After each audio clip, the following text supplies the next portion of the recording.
For still staying with us here on Wezo TV. Remember, this is the live coverage of the 2025 State of the Nation address by His Excellency John Dramani Mahama. All is set. The members of Parliament are already seated, waiting for that significant moment where he will use the opportunity to give us an inventory of what he has inherited and also tell us his visions and plans for the coming year. Indeed, a lot to talk about. Issues of corruption, how he intends to tackle that head on. Issues about Galamsey, our education, health sector, another major concern. But earlier I mentioned that key among all the issues has to do with the butter and bread concerns. The economy is essential, how he intends to tackle the inflationary rate and keep it at a minimal level. It's a matter of concern to the many Ghanaians. But let's have a brief conversation even before we cross over to the chambers for the presentation to be done. Joining me on set is Eric Ahianyo, who has been following the president all throughout. He's here. Eric, good morning. Yeah, good morning, Randy. How are you doing? Fine. I like your jacket. But why that simple and easy response anyway? Oh, not really. It's been long we did this. Yes, it's a very historic moment, especially for many Ghanaians who were yearning for change, and that was manifested in the 2024 elections.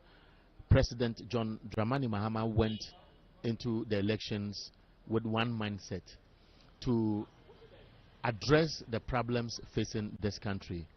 Many of us agreed that things were not what we expected, and the machinery of any country can run on the strength of its economy. President John Mahama has signed a social contract with Ghanaians, and a lot of people have expectations.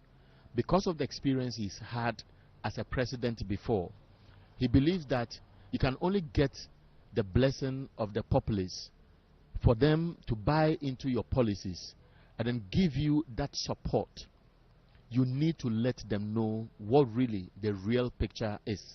And so the narratives after the January 7 inauguration, as many have agreed, is that the state of the economy as it is, as we speak, is not what was portrayed by President Akufo-Addo when he delivered the last State of the Nation address.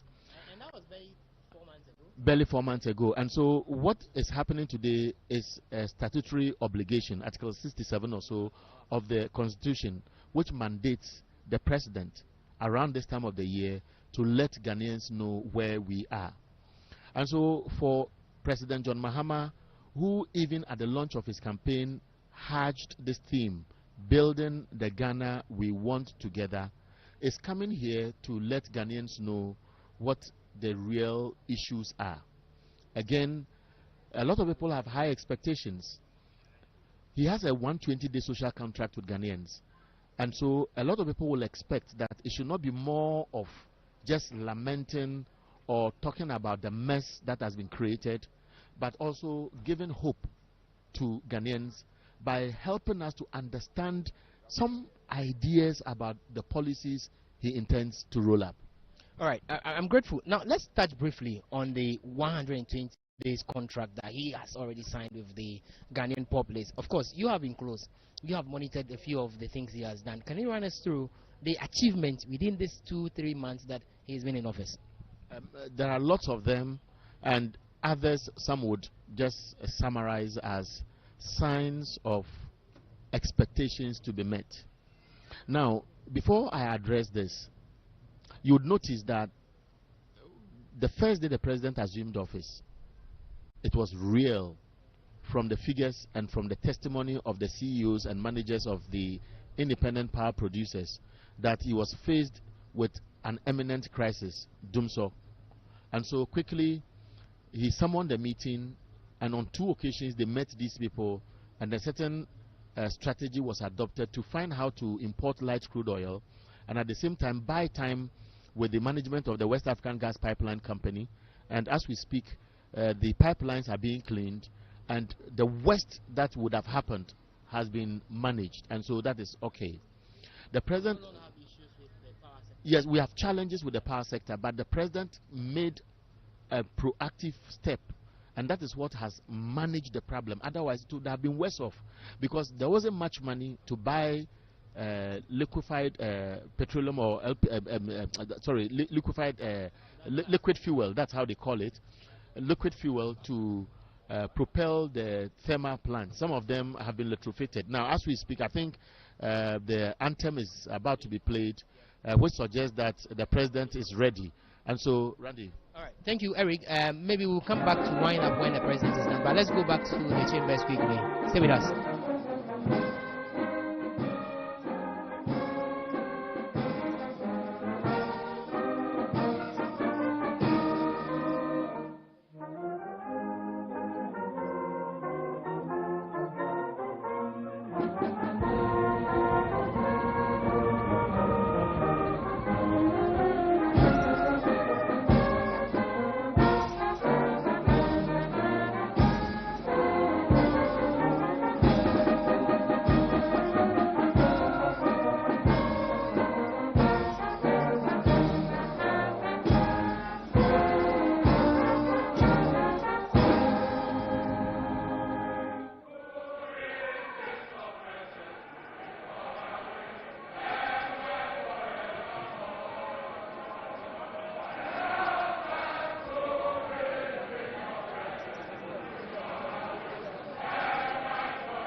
Honorable members,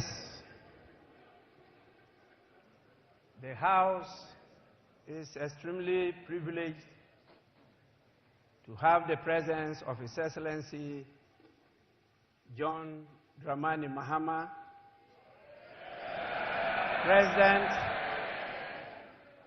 President of the Republic of Ghana and Commander-in-Chief of the Ghana Armed Forces in this August chamber. His Excellency the President is here in accordance with Article 67 of the Constitution of the Republic of Ghana to deliver a message on the state of the nation to this honorable House. On behalf of leadership and honorable members, it is my privilege and singular honor to welcome His Excellency the President of the Republic to this August House. Honorable members, before I invite His Excellency the President to deliver a message on the state of the nation, I shall recognize the presence in this chamber of the following distinguished personalities.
Honorable members,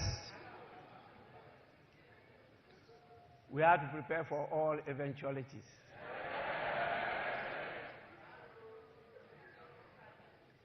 We have the following distinguished dignitaries with us. Definitely, after welcoming His Excellency the President, he is not here alone. He's present here with his spouse, by the name Her Excellency Lordina Mahama. We have the Vice President, Her Excellency Professor Nana Jane Opoku Ajiman.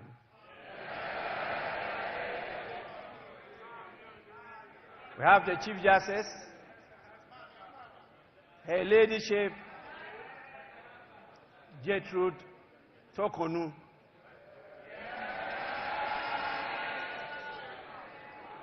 We also have the spouse of the Chief Justice, Mr. Francis Tokonu. And definitely the spouse of the Speaker, Madame Linda Ofosua Obo.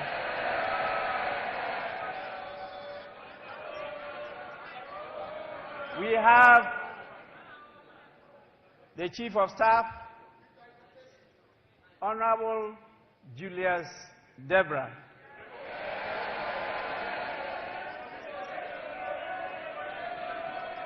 And we have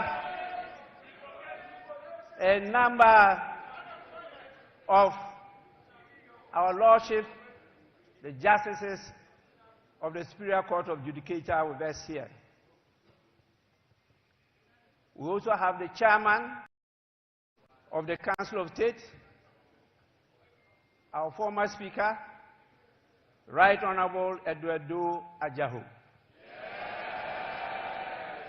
And we have the former President, always present, His Excellency John Agyekum Kufuor.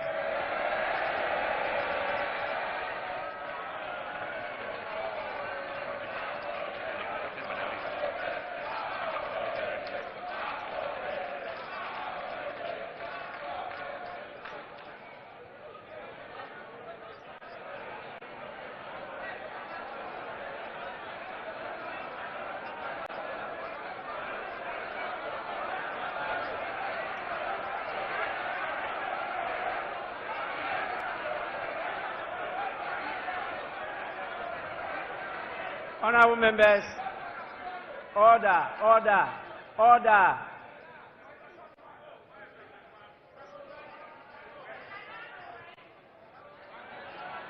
Honorable members, please, we are recognizing those present.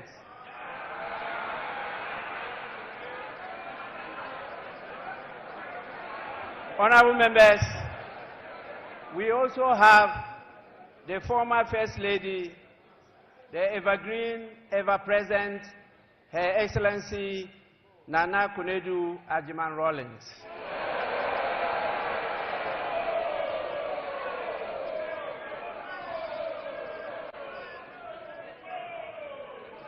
We have with us the National Chairman of the National Democratic Congress, Mr. Johnson Asiedu Inketia.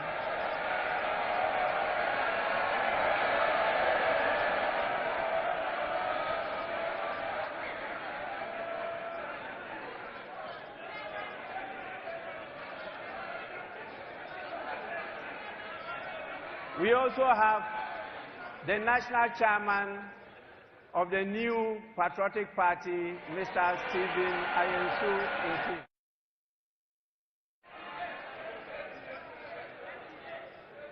We have the General Secretary of the National Democratic Congress, Mr. Phoebe Javi Kwete. And we have the General Secretary of the New Patriotic Party, Mr. Justin Frimpong Kodua.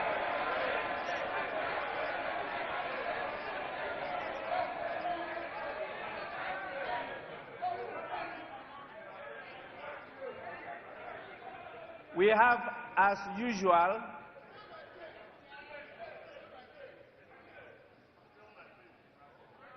our Excellencies, the diplomatic corps of the various countries in Ghana.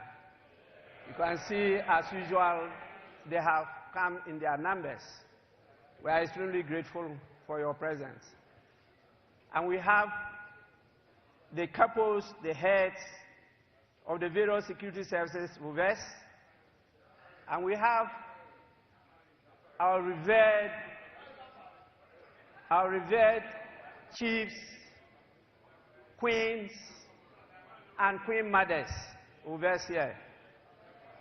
And the various heads of all the religious bodies we have in this country. We'll also have the former clerk to Parliament, Mr. Emmanuel Anyimedu, and the recently outgone former clerk to Parliament, Mr. Cyril Kwabena Oteng Insia. Honorable members, in the meantime, this is the list of the dignitaries that I have who are present here with us. May I now, on your behalf, and with the greatest pleasure, invite His Excellency the President to deliver his message. Your Excellency, you may do so now.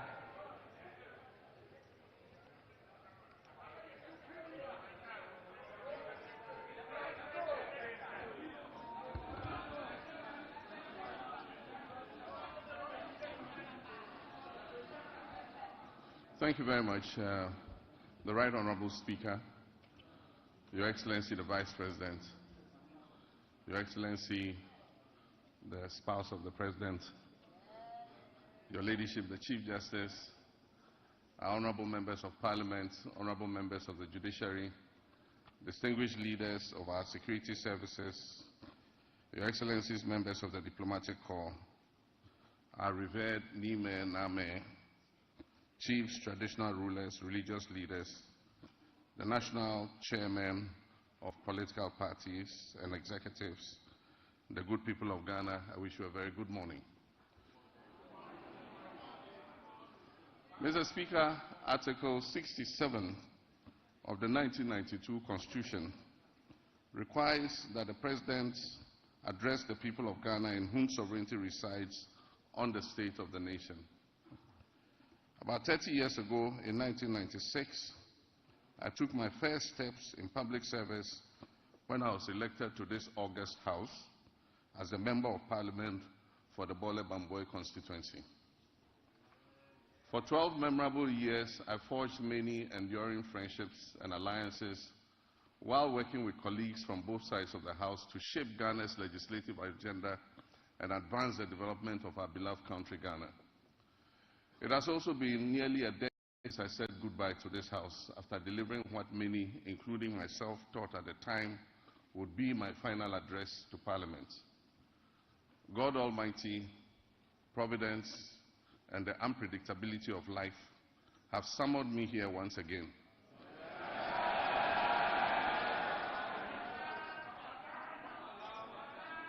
On the back of a historic electoral mandate from the people of Ghana to deliver a message on the state of the nation. That mandate came with an unprecedented majority in Parliament. And here I am once again to deliver a message on the state of the nation. Mr. Speaker, I wish to convey my heartfelt gratitude to Parliament for the prompt vetting and approval of my nominees for ministerial positions. This efficiency is unmatched in the history of the Fourth Republic. demonstrating the strides we can make when we come together in our dedication to serve the people of our great country.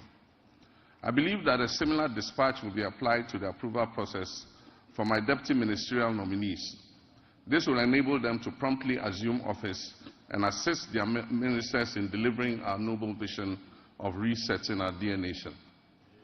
In making the nominations and considering the numbers involved, I considered the long expressed sentiment of the Ghanaian people about the sheer size of previous administrations and their associated cost implications. I trust that this significant reduction to 60 ministers and deputy ministers, including regional ministers, will set the stage for further reductions in the size of future governments. With the inauguration of the Council of State, we can begin appointing the staff of the presidency.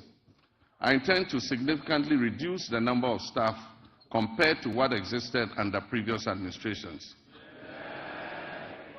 All this is aimed at leading by example in cutting down government expenditure and reducing the budget deficit. Let me begin, Mr. Speaker, by invoking the timeless words of the hymnist John Othman Jr., who encourages us to count our blessings and name them one by one. Yes, we're a nation troubled on many fronts, but we also have many blessings, among which is a now firmly established democracy that, for all its imperfections, has enabled 4 peaceful transfers of power in our land. Nestled in a sub-region that is often plagued by strife and political instability, there's a good reason to take sober satisfaction that these successful, peaceful power transfers have become routine. Mr. Speaker, 50 days ago, I took the solemn oath to assume leadership of this country and serve with truth and humility. This was preceded a month earlier by a watershed election that promised to revive our nation's fortunes and give us a new lease of life. The election result gave us an important opportunity to change course and move off the slippery slopes our country had been descending that had caused so much economic pain, suffering, and grief to our people.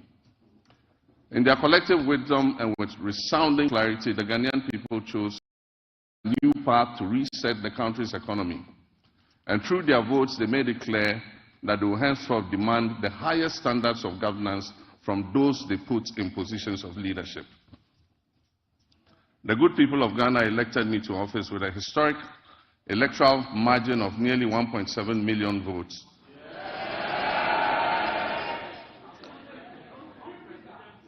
Separating me from my next opponent, giving Ghanaians the first female vice president, Professor Nana Jane Opoku-Agyeman. For the National Democratic Congress, NDC, that resounding victory is a selfless call to duty from a people who are tired of years of economic hardship and poor governance. That call therefore places an obligation on us and all who serve, including legislators from both sides of the House, to do our utmost with decency and humility to change the circumstances and the state of our country. Mr. Speaker, as I 7 of the 1992 Constitution requires that I give an account of the state of our nation to Parliament. I'm sad to report that the state of our nation is not good.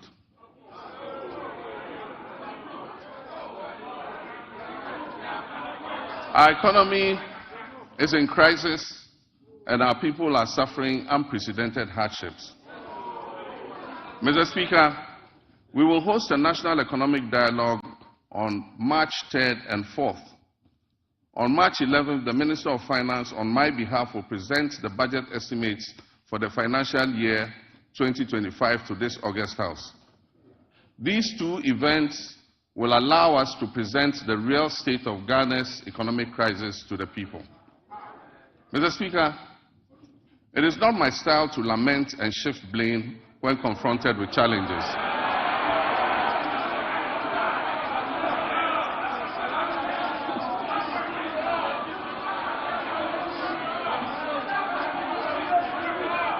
Mr. Speaker, it's not my style to lament and shift blame when confronted with challenges.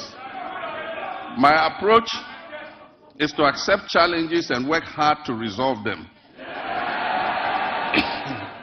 Indeed, this is precisely what the people of Ghana elected me to do. I have therefore not come here to lament on the state of our country, though there's much to lament about. I understand why I was elected with such high voter confidence, and that is to solve Ghana's problems. With your permission, Mr. Speaker, and within the constraints of time, I'll take the liberty to elaborate on how we intend to address the numerous challenges facing us as a nation.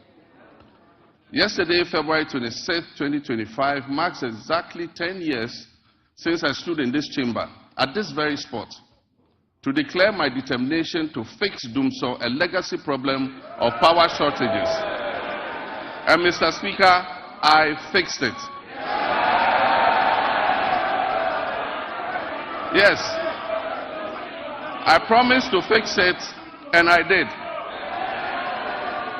And I wish to place firmly on record that from January 2016 until I handed over the administration of this country on January 7, 2017, there was no power rationing or load management in Ghana. Mr. Speaker, today, inspired by the Almighty God and propelled by the massive mandate given to me by the good people of Ghana, I am moved to make a similar purposeful and bold declaration that I, John Dramani Mahama, I will fix the economic crisis confronting our country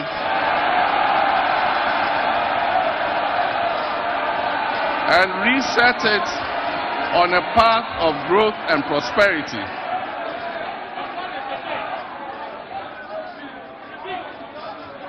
That I will fix the economic crisis confronting our country and reset it on a path of growth and prosperity. My government, working with you and every Ghanaian, will solve the challenges because we have developed the plan with our people's support. For President again, I did so because of what I knew about the state of our country. I was aware that huge problems awaited me upon assumption of office, but nothing could prepare anyone for the reality of the depths to which our economy and our governance had sunk. Our elders say that a frog's true length can be ascertained only after it has died. Apotrowa ni ehune tenten. And how right they were. It is common knowledge that our economy is in dire straits, which is putting it mildly, because an initial assessment of the books we have discovered, after initial assessment of the books, we have discovered that our economic problems are much deeper than was previously known. We have inherited a country that is broken on many fronts. The profundities of the challenges confronting us are staggering. We are saddled with staggering debts and glaring signs of almost deliberate and, in some cases, reckless mismanagement of our resources. Mr. Speaker, not even the restraints of an IMF program were enough for the previous economic managers to exercise prudence in managing our finances. After setting an inflation target of 18% by the end of 2024, the actual outturn was 23.8%, significantly higher than the threshold agreed with the IMF. The Ghana cedi continued its downward slide, losing 19% of its value against the dollar in 2024. It had already in the previous year lost 27.8% of its value. In addition to the public debt, which amounts to a staggering 721 billion cedis, several state-owned enterprises are also in debt, including the ECG, which owes 68 billion Ghana cedis. Ghana Cocoa Board, the hope of cocoa farmers, is also highly indebted. Its balance sheet indicates a total debt of 32.5 billion Ghana cedis, of which 9.7 billion is due to be paid at the end of September 2025.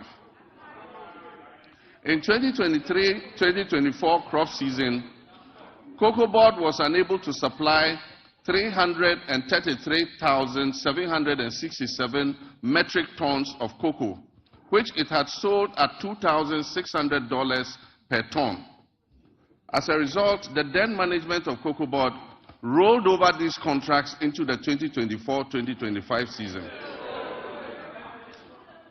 Honorable members, Mr. Speaker, this implies that for every ton of cocoa delivered this year, in fulfillment of the rollover contracts, Cocoa Board and Ghanaian farmers are going to lose $4,000 in revenue.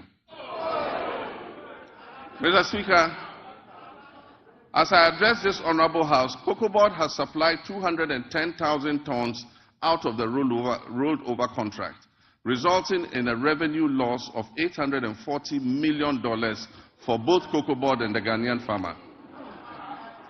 Mr. Speaker, Cocoa Board and the Ghanaian farmer will lose another $495 million by the time the board finishes supplying the remaining rolled over contracts. Additionally, Cocoa Road commitments alone total 21.7 billion cedis, of which only 4.4 billion is included in the total debt of 32.5 billion. This debt has arisen mainly because of the decision in 2019 and 2020 to award road contracts worth over $1 billion because of the election. Mr. Speaker, the energy sector faces significant financial challenges, primarily due to collection and system losses, non-compliance with the cash waterfall mechanism, and legacy debts. The financing shortfall has risen considerably to approximately $2.2 billion, or 34 billion Ghana cedis for 2025. And urgent measures will be needed to reduce it to sustainable levels and ultimately eliminate it. The financial sector continues to struggle despite the reportedly spending of 29.9 billion on the financial sector cleanup exercise up to date.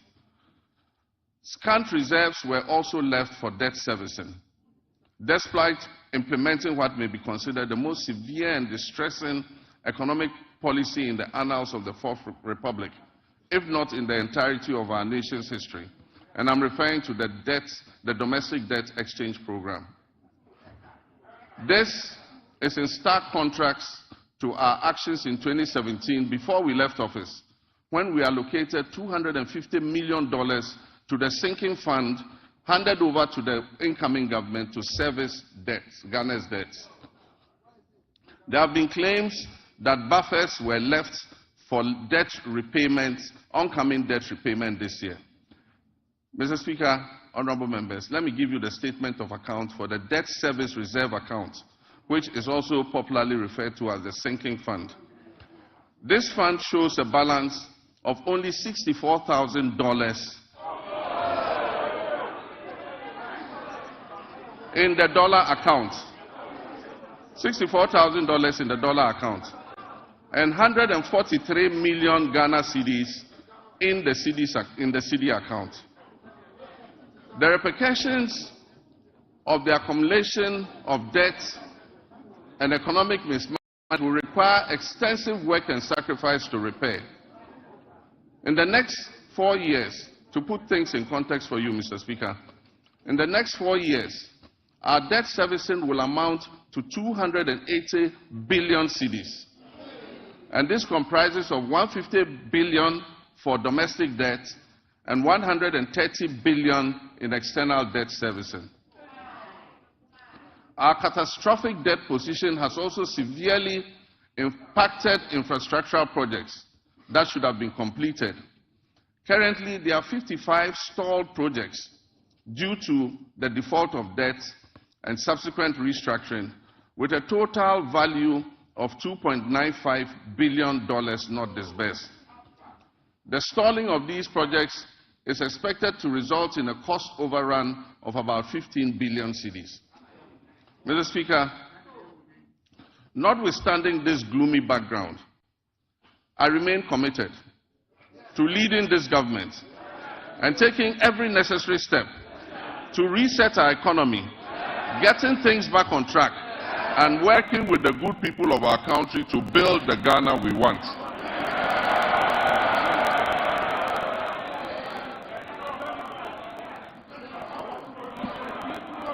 Mr. Speaker, we are doubling our efforts to complete all outstanding structural reforms. Through the budget, we will implement corrective measures to restore fiscal discipline and debt sustainability. We are also working hard towards completing the upcoming fourth review of the IMF-supported program. The review is scheduled from April 2nd to April 15, 2025, and the IMF Executive Board is expected to approve it in June of this year.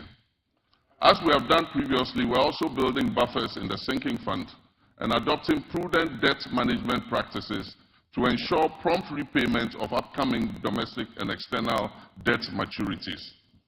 In this respect, government successfully honored the matured coupon payment of $6.081 billion in cash and $3.46 billion in kind, which was due in February 2025 to all domestic debt exchange program bondholders, fully paid.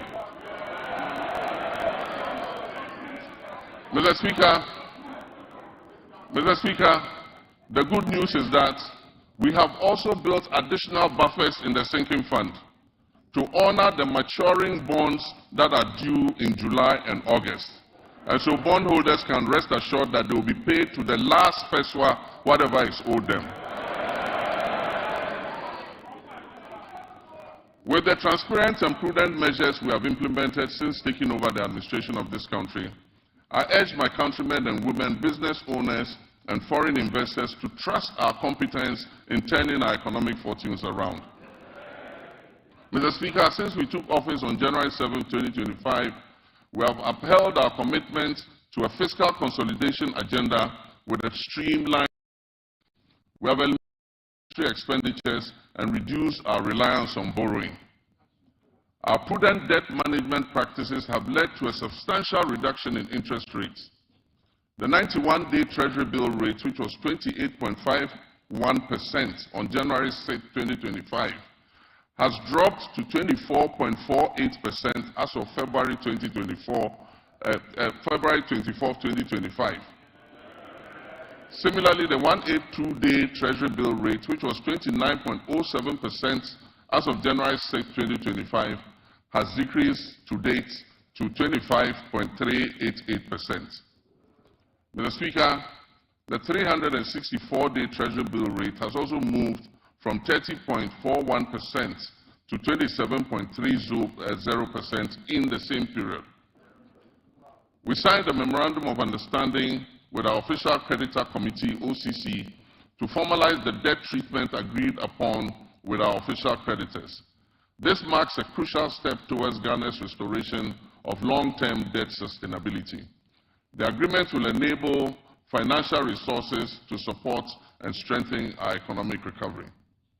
Mr. Speaker, on February 20, 2025, the National Tripartite Committee and the Public Services Joint Standing Negotiating Committee concluded negotiations on the 2025 minimum wage and base pay for the single-spine salary structure, respectively.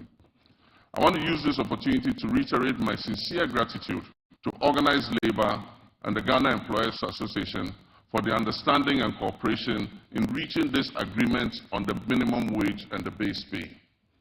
On the final day of negotiations, I enjoyed the privilege of joining my comrades, the leaders of Organized Labor, for the concluding discussions. I'm confident that the sacrifice we have all made this year will significantly benefit our economy's health in the future. We look forward to a positive economic outlook as we restore macroeconomic stability, we encourage exports, we activate the 24-hour economy policy, we implement the $10 billion Big Push policy for swift infrastructure development, we rationalize taxes and foster inclusive growth. The goal is prosperity for all, which must be shared and not the prerogative of a select few.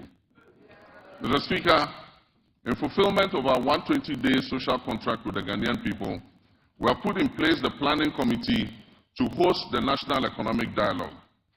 This dialogue is expected to discuss the state of the economy and reach a consensus on the key policies needed to address the devastating economic crisis confronting us. It will support the development of a homegrown fiscal consolidation program, and it will highlight key structural reforms and policy priorities essential for resetting the economy and creating prosperity for all our people. I believe there's absolute wisdom in what our elders say, that two heads are better than one. Tikro and Kwejina. Consultation and consensus building have always proven to be better than unilateral decision making. It is my hope, therefore, that our colleagues on the other side of the divide will display love of country and participate in this national dialogue, unlike the boycott of the Senchi Forum in 2014.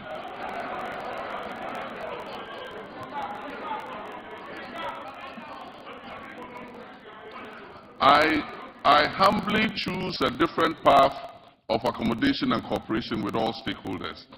We will continuously engage on important issues so that together, as a nation, we can reset our country and focus on sustainable development. Mr. Speaker, honorable members, together we shall build the Ghana we all want. Mr. Speaker, my administration inherited an energy sector on the brink of collapse. It was weighed down by unsustainable debt. This unfortunate situation has led to many independent power producers and fuel suppliers threatening to cease their operations.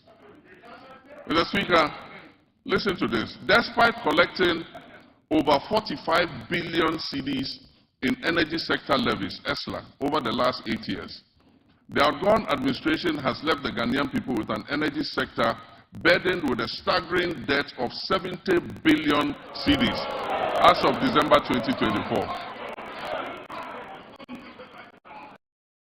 Deep concern that several state-owned enterprises in the energy sector are struggling to stay afloat, and unless urgent interventions are made, many of them will go under. Financial distress in the energy sector remains a significant obstacle to delivering consistent and affordable electricity to Ghanaians, and it poses an existential threat to our economy in general. Compounding these challenges, critical maintenance activities such as the scheduled pigging of the West African Gas Pipeline, WAPCO, were postponed from 2024 to 2025 without sufficient contingency measures for alternative fuel supply. As a result, my administration has had to swiftly mobilize resources to secure emergency fuel supplies to ensure that electricity generation continues despite the closure of the West African Gas Pipeline. I have been informed that the pigging exercise will be completed in the first week of March, and once again, additional gas will flow from Nigeria. We are anticipating a marked improvement in the power situation once this begins. While the current state of our energy sector poses grave concerns, we must remain resolute in our commitment to restoring stability. I've directed the Minister for Energy and Green Transitions to implement far-reaching reforms, including enforcing a single revenue collection account, strictly adhering to the cash waterfall mechanism, and eliminating all wasteful expenditures by the state utility. Mr. Minister, Mr. President, Mr. Speaker, following my directive, Mr. Speaker, following my directive, the Minister has set up an advisory committee to guide the participation of the private sector in metering and billing, in order to improve efficiency in revenue collection and also reduce the high commercial and technical losses that are threatening to drown the state-owned utility company. A pilot partnership between ECG and Enclave Power has proved highly successful and provides us with a workable framework. ECG provides bulk supply of power to Enclave Power Limited. This is an organization in Ghana. Enclave Power provides meters and bills to all companies operating in the free zones enclave, with 99% revenue collection and nearly 100% uptime in power supply. This is being done here in Ghana. We can use it to cover the rest of the nation to ensure that we get revenue compliance and be able to bring down tariffs for our people. Mr. Speaker, I'm still getting used to being president, that's why I said Mr. President. Mr. Speaker, reduction in commercial and technical losses will lead to affordable tariffs for everyone and will bring relief to all users of electric power. We also aim in the medium term to achieve 100% gas utilization for power production and to eliminate completely the use of crude oil and fossil fuels. This will save Ghana hundreds of millions of dollars spent on the importation of fuel oils for power production annually. With regards to renewable energy, this administration will soon operationalize a renewable energy and green transition fund to enhance efficiency and accelerate Ghana's transition to renewable energy. This initiative will drive investments in sustainable energy solutions, including solar street lights, rooftop solar installations, off-grid solar systems, electric vehicle charging stations, and rechargeable outboard motors. These measures will reduce dependence on the national grid and position Ghana as a leader in Africa's green energy transition. Mr. Speaker, Ghana's petroleum sector has witnessed a precipitous decline, with crude oil production sinking by more than 32%. This has resulted from the high opacity levels, a very hostile business climate, and excessive political interference in the sector, culminating in most of the major oil companies exiting and stalling all upstream activities. The decline in upstream activity is obvious to any person familiar with the twin cities of Sekondi and Takoradi. A decade ago, these cities were the bustling epicenter of fabrication, logistics, service activity associated with the upstream oil and gas sector. Unfortunately, my recent visit reveals many shut-down facilities and many businesses have packed and left the shores of our country. Hundreds of workers have been laid off and left unemployed. I wish to assure the good people of Sekondi Takoradi and indeed the whole Western region that we are going to breathe life back into your area.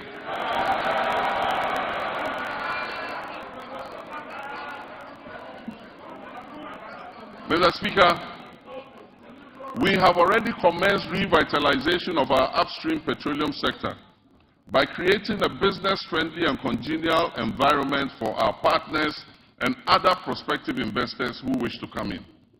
My meeting with the players in the upstream sector have been extremely positive, and we have been assured of substantial investments running into billions of dollars in the very near future.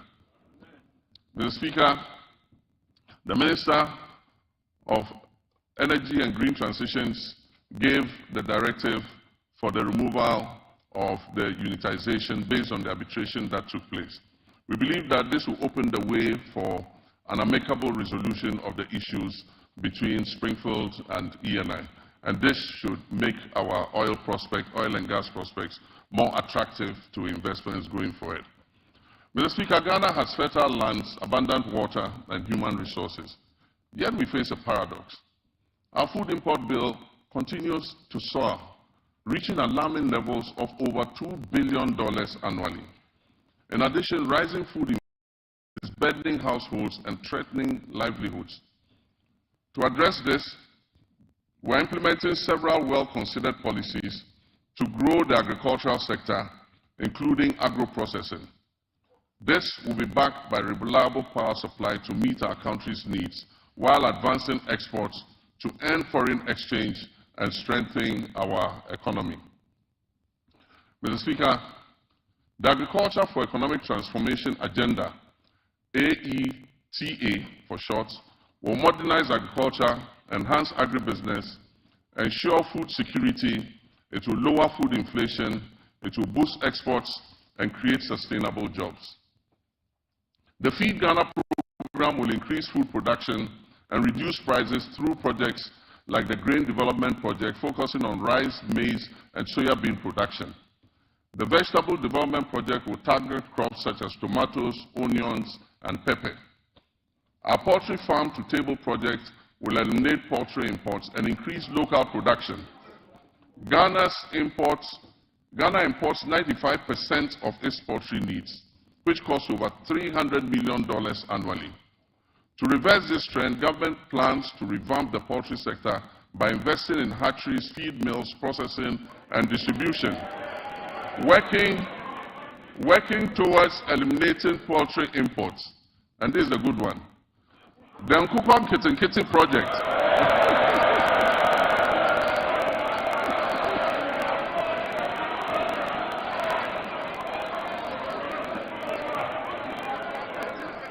We actually have a project called Nkukwan Kitinkiti. The Nkukwan Kitinkiti project will cover 55,000 households producing eggs and fresh poultry for the market. And it will help reduce our $300 million we spend on importing chicken annually.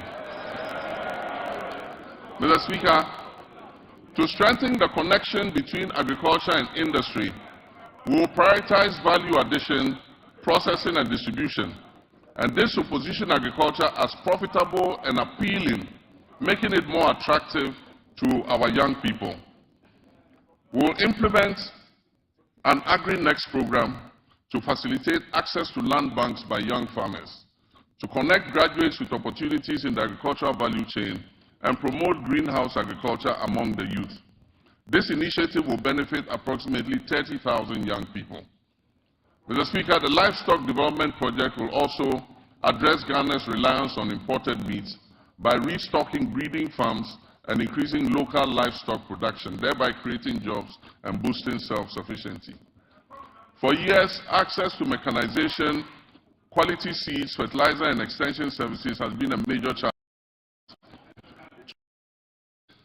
Government will establish our flagship farmers service centers in every agricultural district, ensuring that farmers receive essential mechanization services and resources to improve their productivity and efficiency. Mr. Speaker, also in the fisheries sector, we implement strategic interventions to enhance productivity and sustainability. Key among these initiatives is the continued enforcement of measures to curb illegal, unreported, and unregulated fishing, which threaten our marine biodiversity and the livelihoods of our hard folk. We have intensified surveillance and monitoring operations, bolstered by the deployment of modern technology and strengthened collaboration with our key stakeholders.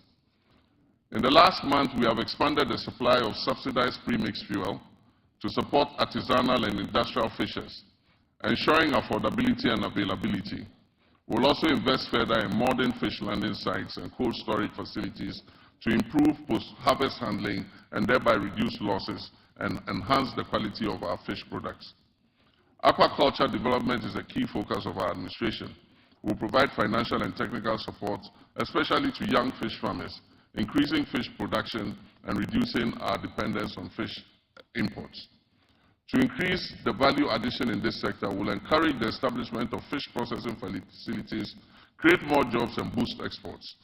Our commitment to supporting women in the fisheries sector remains steadfast as we implement the programs to empower female fish processors and traders with financial capital and capacity building initiatives. While we work hard to fix the economy and provide including agribusiness, one of the biggest crises we face in this country is youth unemployment. Youth unemployment has led to despair and frustration.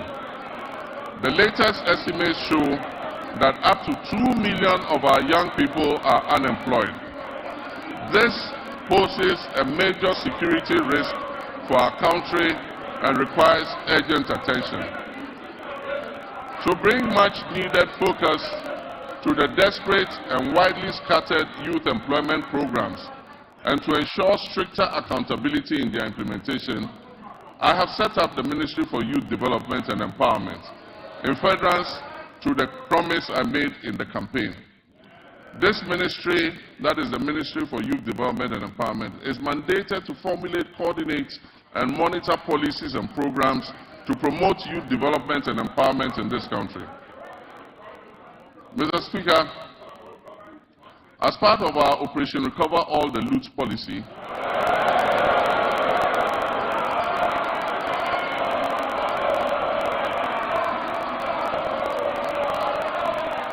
Mr. Speaker, as part of our Operation Recover All the Loot policy, ORA, I've already tasked our investigative bodies to bring the culprits of the National Service Ghost Name scandal to justice. Such brazen theft of public funds must not go unpunished. It is estimated that the criminal addition of some more than 80,000 ghost names could have yielded the suspects over 50 million Ghana cedis every month. Unfortunately, some of these suspects are believed to have absconded from the country already.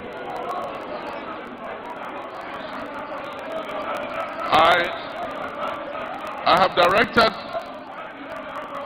that they be declared wanted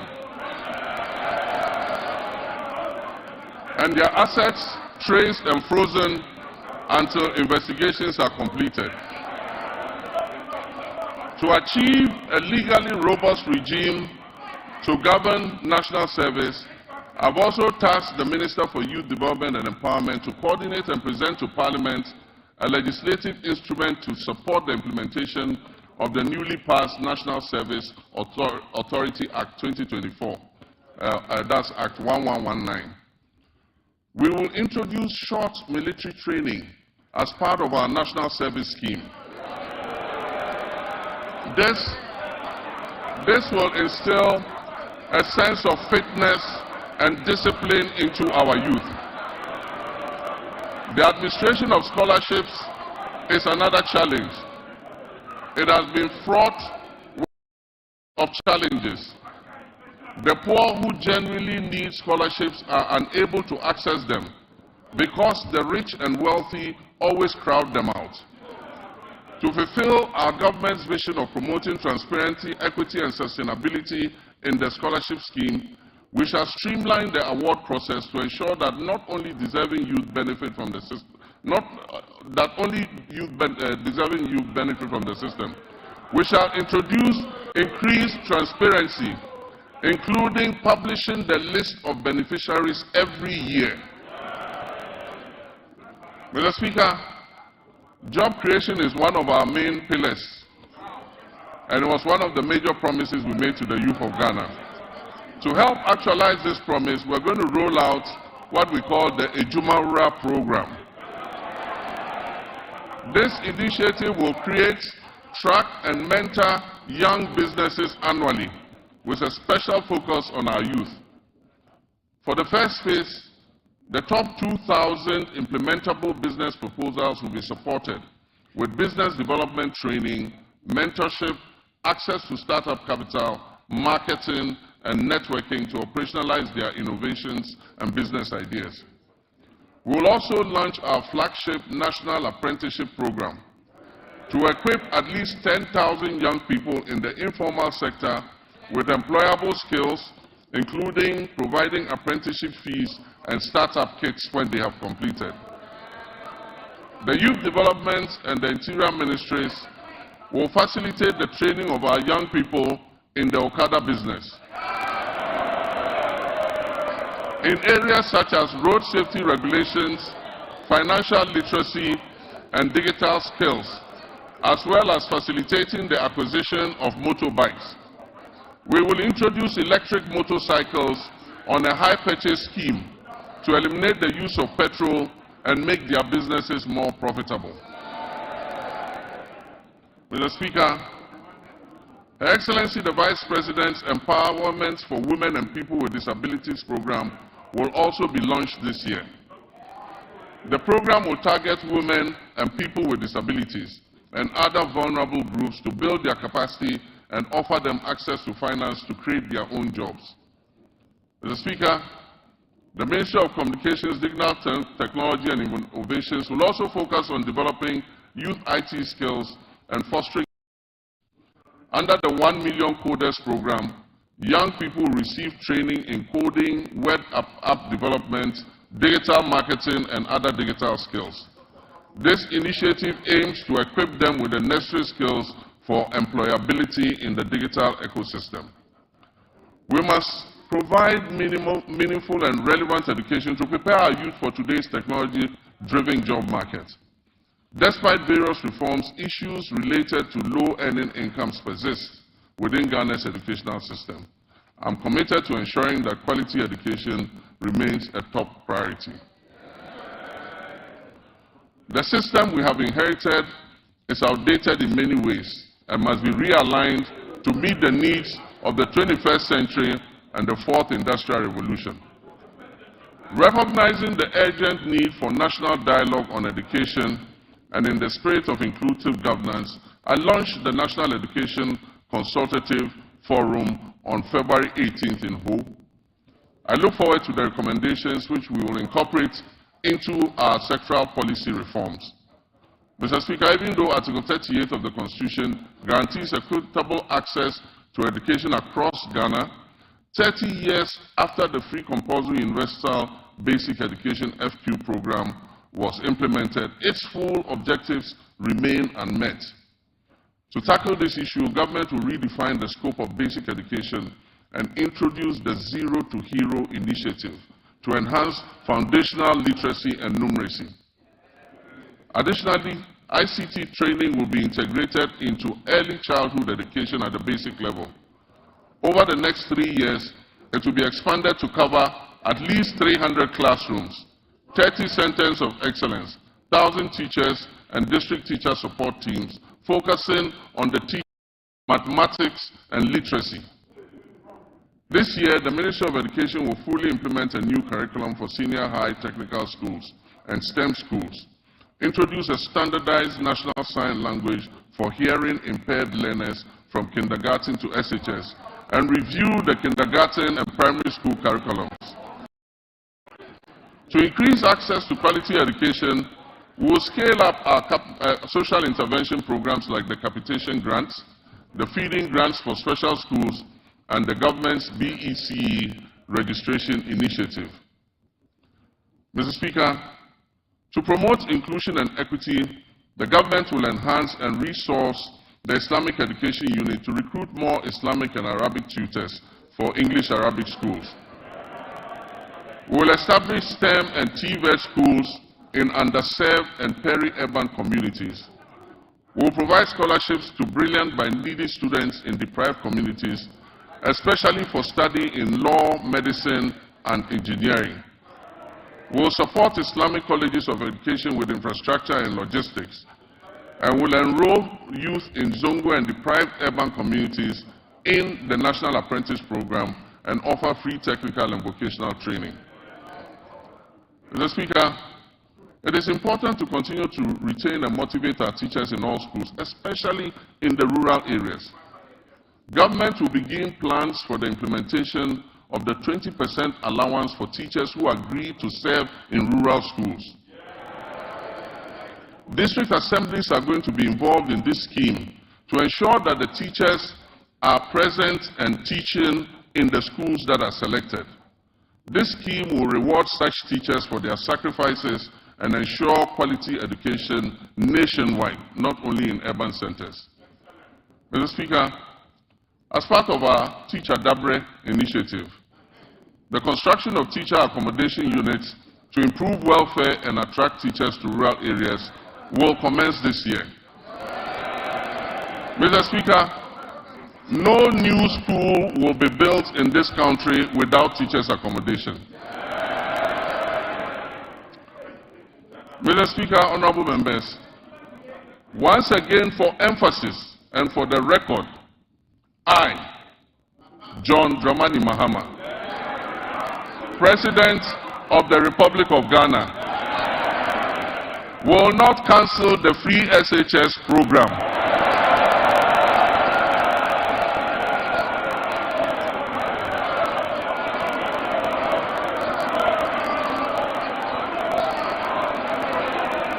I will not cancel the free SHS program. I am determined to make it better by improving its implementation. And also, for the record, students who have benefited from the free SHS since its inception are about 3.4 million.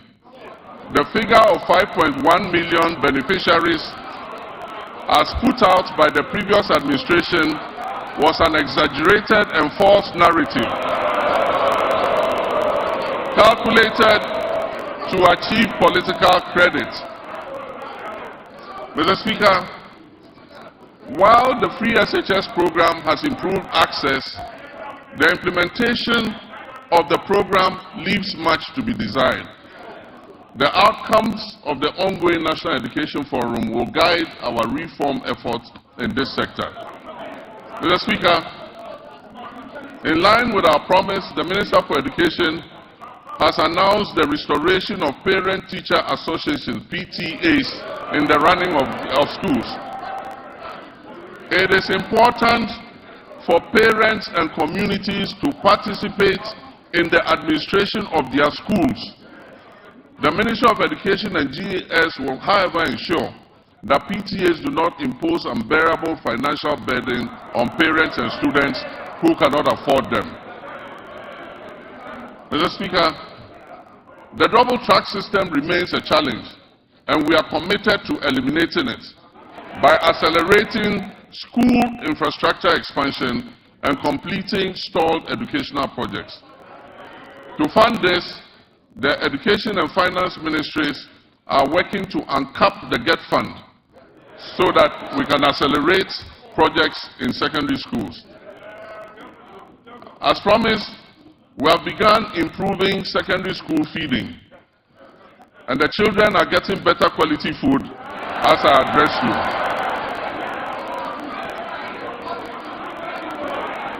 Mr. Speaker, efforts to decentralize school feeding and food management include strengthening management records capacity. Once completed, food procurement and management will be fully handed over to the secondary schools to do their own food procurement. Mr. Speaker, science, technology, engineering, and mathematics are central to national development, STEM.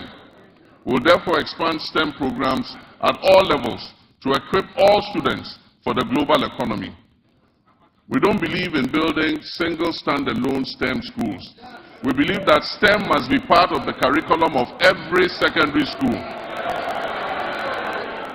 Mr. Speaker, regional TVET centers of excellence will be established to provide practical skills. Every region will get a TVET center of excellence to expand technical and vocational education training.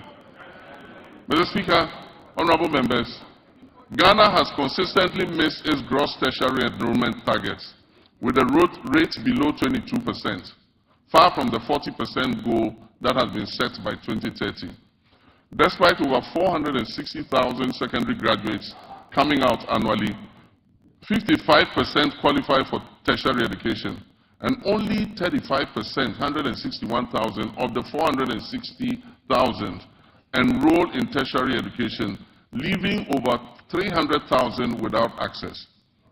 To address this, government is introducing a no-fee stress policy to eliminate tertiary admission fees, which currently serve as a barrier to higher education for some students.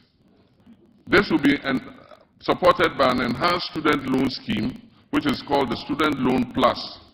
The no-fee policy will also cover all persons with disabilities. And for emphasis, persons with disabilities will pay no fees for tertiary education throughout their study. And so PWDs who gain admission to tertiary institutions will pay no fees. Additionally, TVET enrollment will be increased from 11% to 20% to boost employment. Mr. Speaker, rising enrollment has strained university infrastructure, causing overcrowding and inadequate accommodation. We are determined to expand access, improve quality, and align tertiary education with national goals, particularly in STEM. Feasibility studies for new public universities or campuses of existing universities to be established in the 6 new regions will commence this year. Seed funding for these projects will come from the GET Fund in order to enhance access. Governments will this year engage with the existing public universities to identify suitable sites from their campuses, acquired lands, for the implementation of the private sector participation in the provision of hostels projects. This is a partnership between government, universities, and private investors to expand hostel capacity on their campuses, to allow more students to be accommodated on the campuses, allow for a better learning environment. Mr. Speaker, academic freedom will be upheld. We will not interfere in the administration of our tertiary universities. And our hope is that the institutions will ensure good governance in the administrative practices. Mr. Speaker, next, our health sector faces significant challenges that jeopardize the very foundation of affordable health care. The Ministry of Health has a total liability of nearly 15 billion cedis, when obligations, treatment tests, and payments to clear medical commodities at the ports are all put together. The last major hospital equipment replacement program was undertaken in 2014 when I was president. Since then, most hospital equipment in the Ghana Health Service facilities have deteriorated or broken down. Mr. Speaker,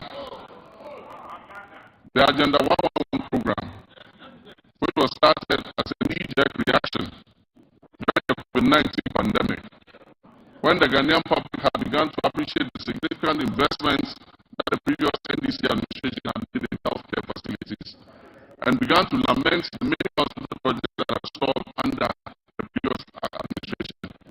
A promise was made to build 111 hospitals.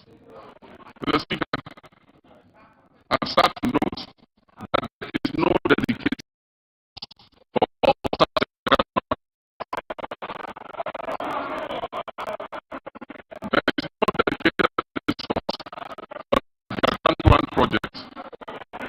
Mr. Speaker, for the record, as I speak, not a single hospital is operational. In any part of Ghana, I tell you, not one is operational. Mr. Speaker, and it is worth disclosing that $400 million has already been disbursed under the Agenda 111 project. Mr. Speaker, at a rate of approximately $30 million per hospital, this $400 million spent could have completed and made operational at least 22 of those hospitals. Mr. Speaker,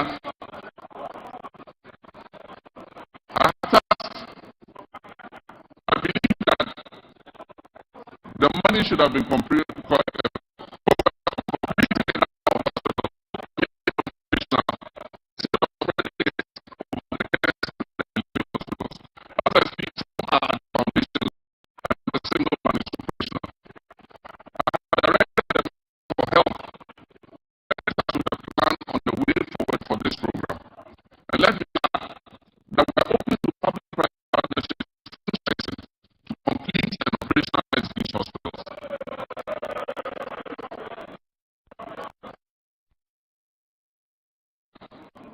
One of the most pressing issues confronting confronting our health sector today is the USA's pausing services without priorities and the looming threat of complete withdrawal of programs that do not align with the USA's strategic interests.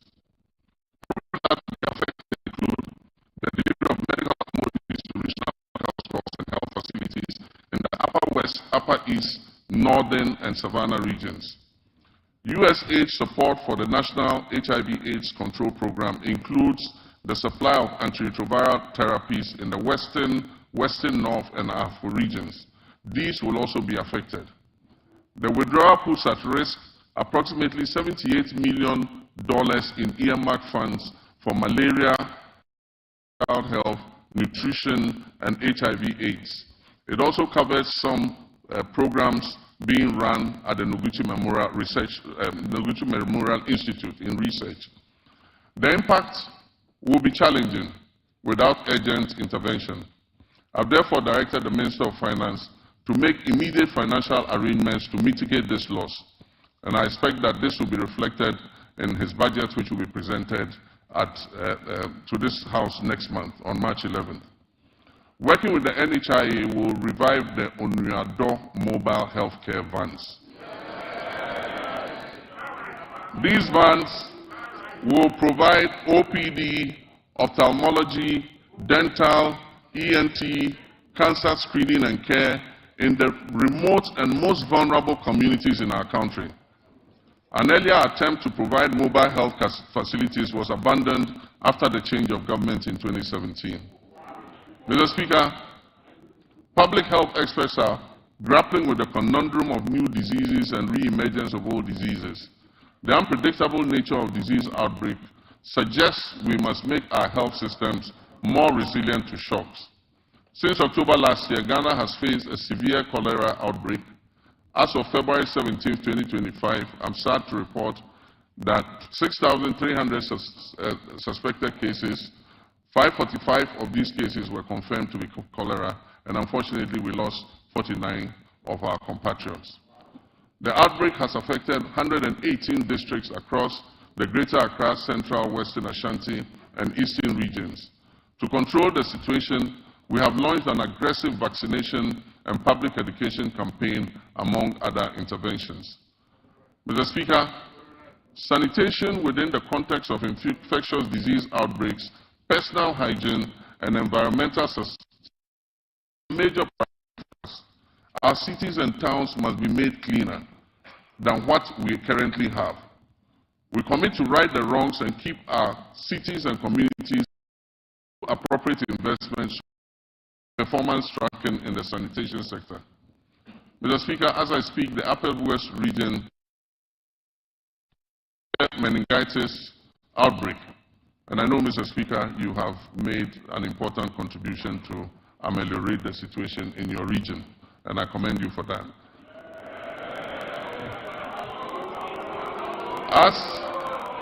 As of February 17, 2025, 135 suspected cases of meningitis were reported. 22 of those cases were confirmed, and unfortunately, 16 deaths have been reported across 10 districts. We've instituted free treatment for affected persons and deployed a strong national team of health experts to encourage early reporting to health facilities of suspected meningitis. Mr. Speaker, as outlined in the 2024 manifesto of the NDC, my administration is actively developing the framework for the rollout of the free primary health care program. When fully implemented, this initiative will mark a significant step towards Ghana achieving goal number 3.8, which is universal health coverage of the SDGs, by eliminating financial barriers to basic health care access. Also in line with our 120-day manifesto commitment, the composition of the technical committee is far advanced, with plans to establish the Ghana Medical Trust Fund, also known as Mahama Cares, in the coming weeks. Mr. Speaker, honorable members, this fund will be dedicated to financing the treatment of non-communicable diseases, which have seen a significant rise over the past decade.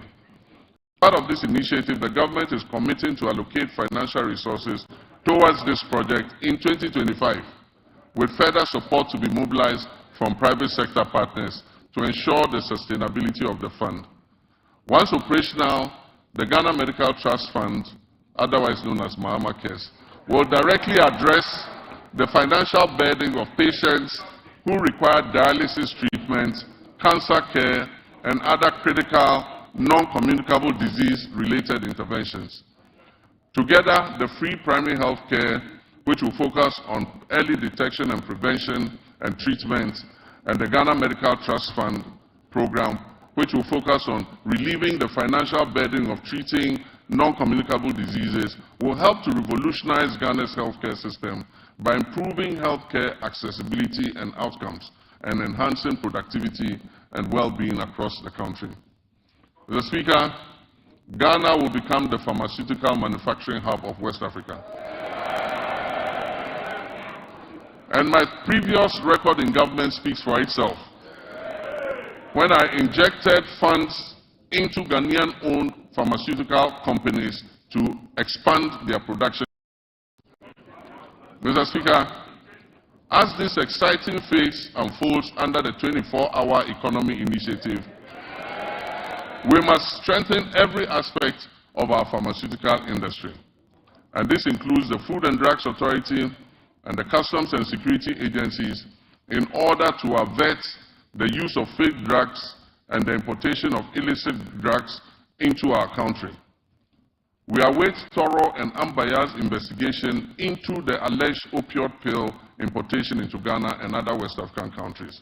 The outcome will be shared, and I can assure you necessary action will be taken. Mr. Speaker, as a Social Democrat, I'm resolutely committed to eradicating all forms of discrimination in our society.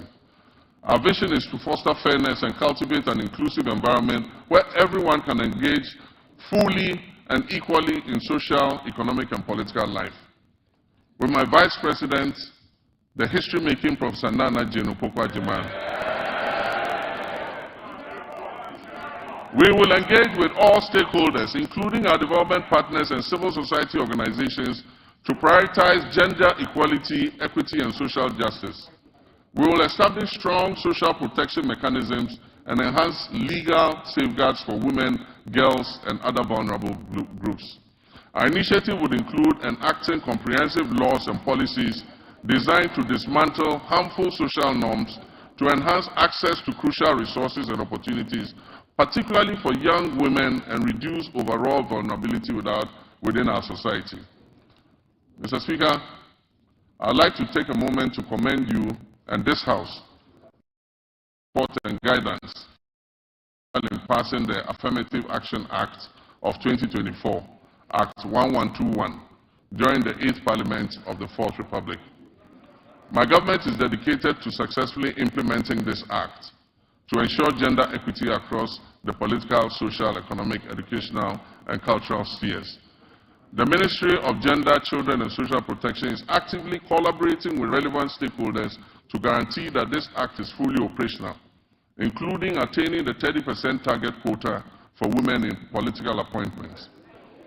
I'm pleased to report that women currently make up 23.21% of all appointments, and we are diligently working towards reaching the targets set forth in Act 1121.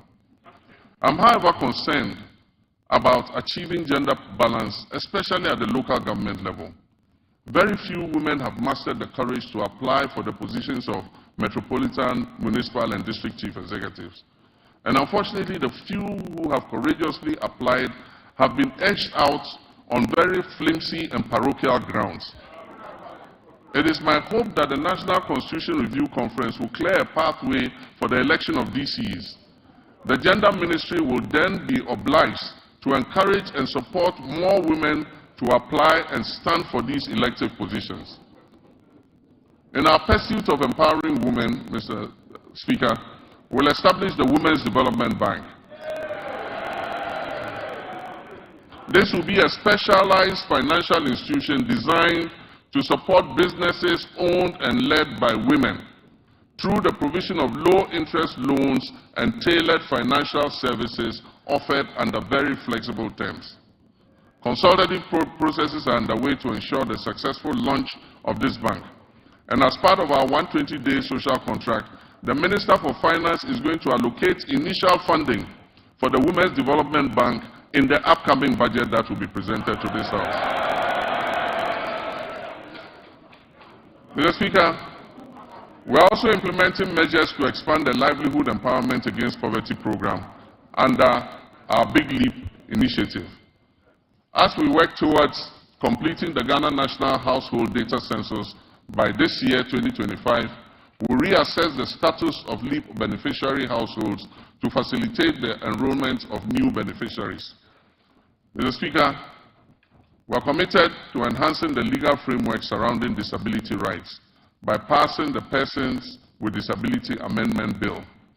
Additionally, we will introduce a legislative instrument to strengthen further the provisions of the Persons with Disability Act, Act 715 of 2006.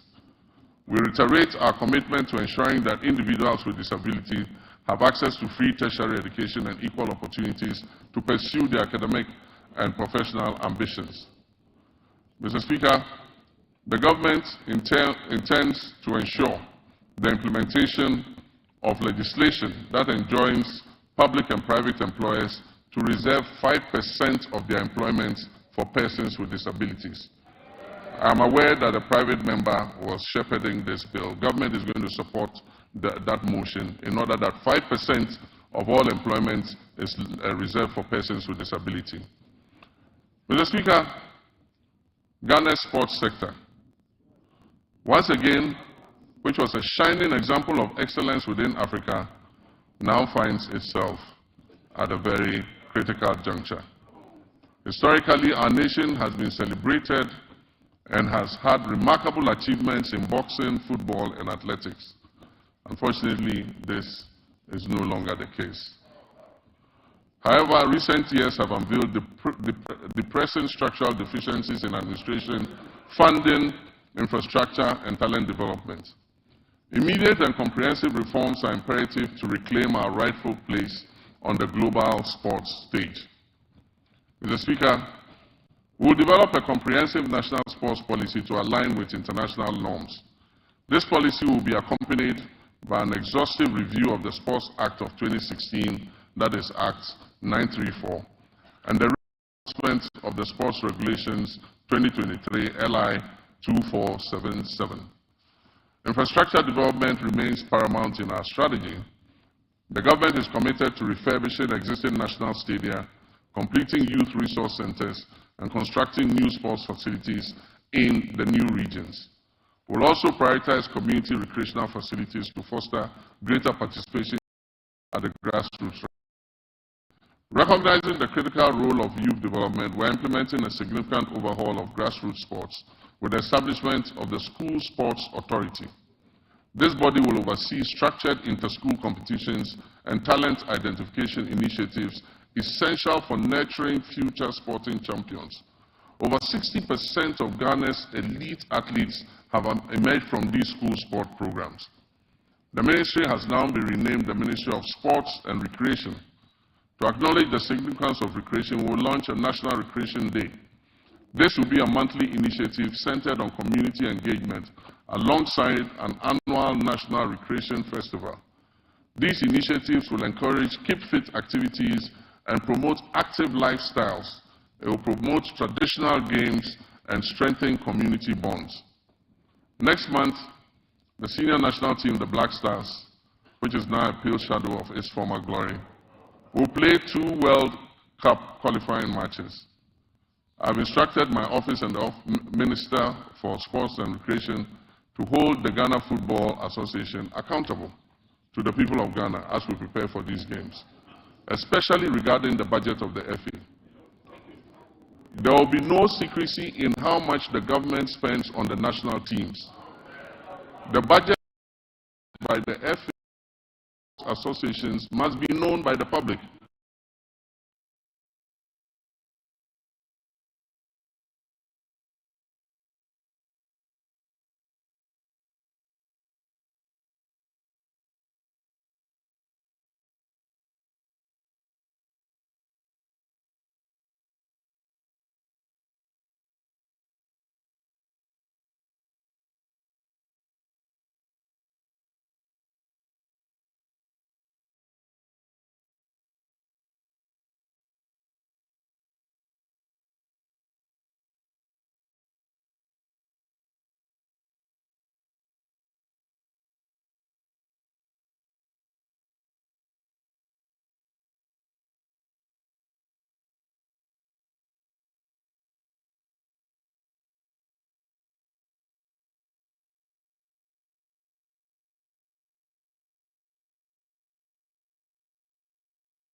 country that is closest to the center of the world.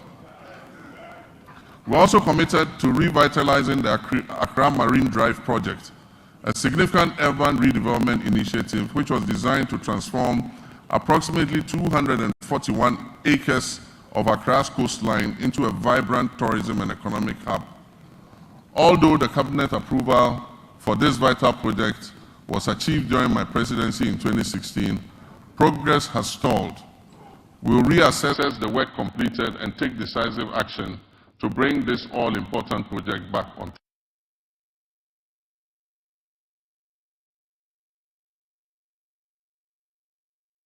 As a tourist attraction, it will have a pedestrian precinct with arts and craft markets, jewelry and gold markets.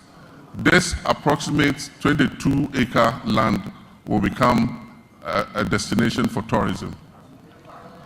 Mr. Speaker, our road network is the cornerstone of our nation's infrastructure, facilitating over 90% of the transportation of goods and services across this country. This vital network is critical in supporting agricultural growth by linking farmers to markets, lowering transportation costs, and ensuring quicker access to essential supplies and services. The resulting interconnections foster environment and enhance the livelihood of countless of our citizens. Mr. Speaker, while the previous government has made lofty claims about achieving unprecedented milestones in the road sector, available evidence does not support its assertion that it constructed over 13,000 kilometers of new roads. Instead, it has perpetuated a narrative that presents road maintenance and rehabilitation efforts as new construction projects, misleading the public about what has been achieved.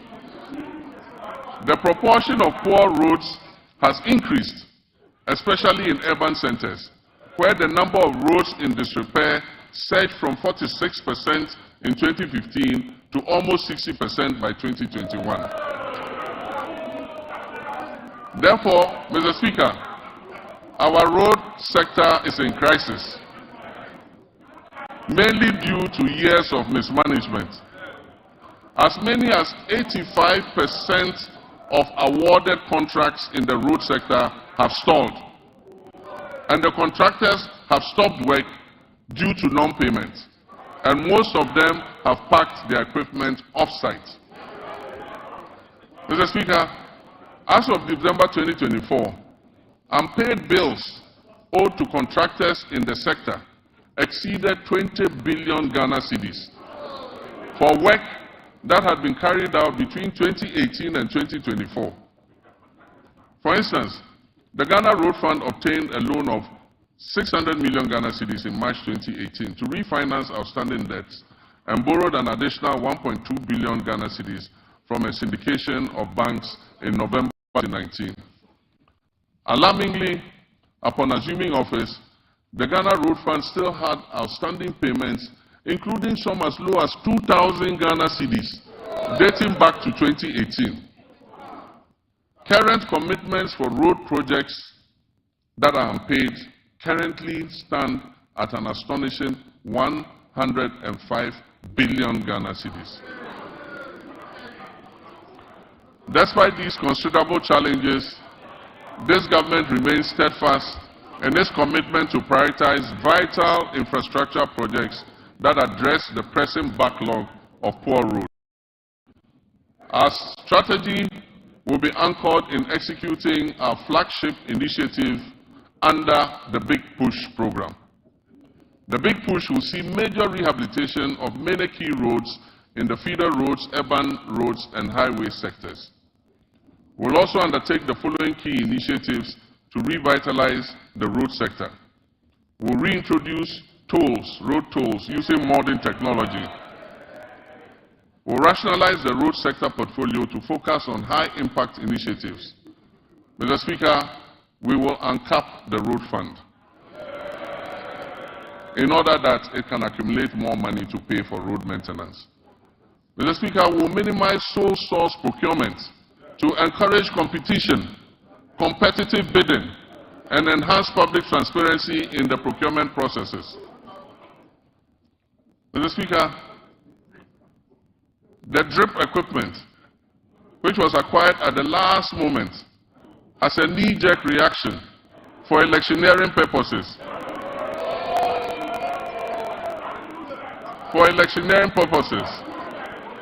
will be reorganized into regional mobile maintenance units to provide emergency road works in the regions.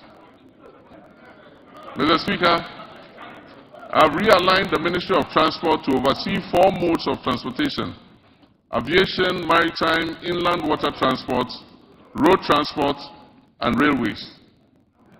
The government will commission a feasibility study to develop coastal water transport services.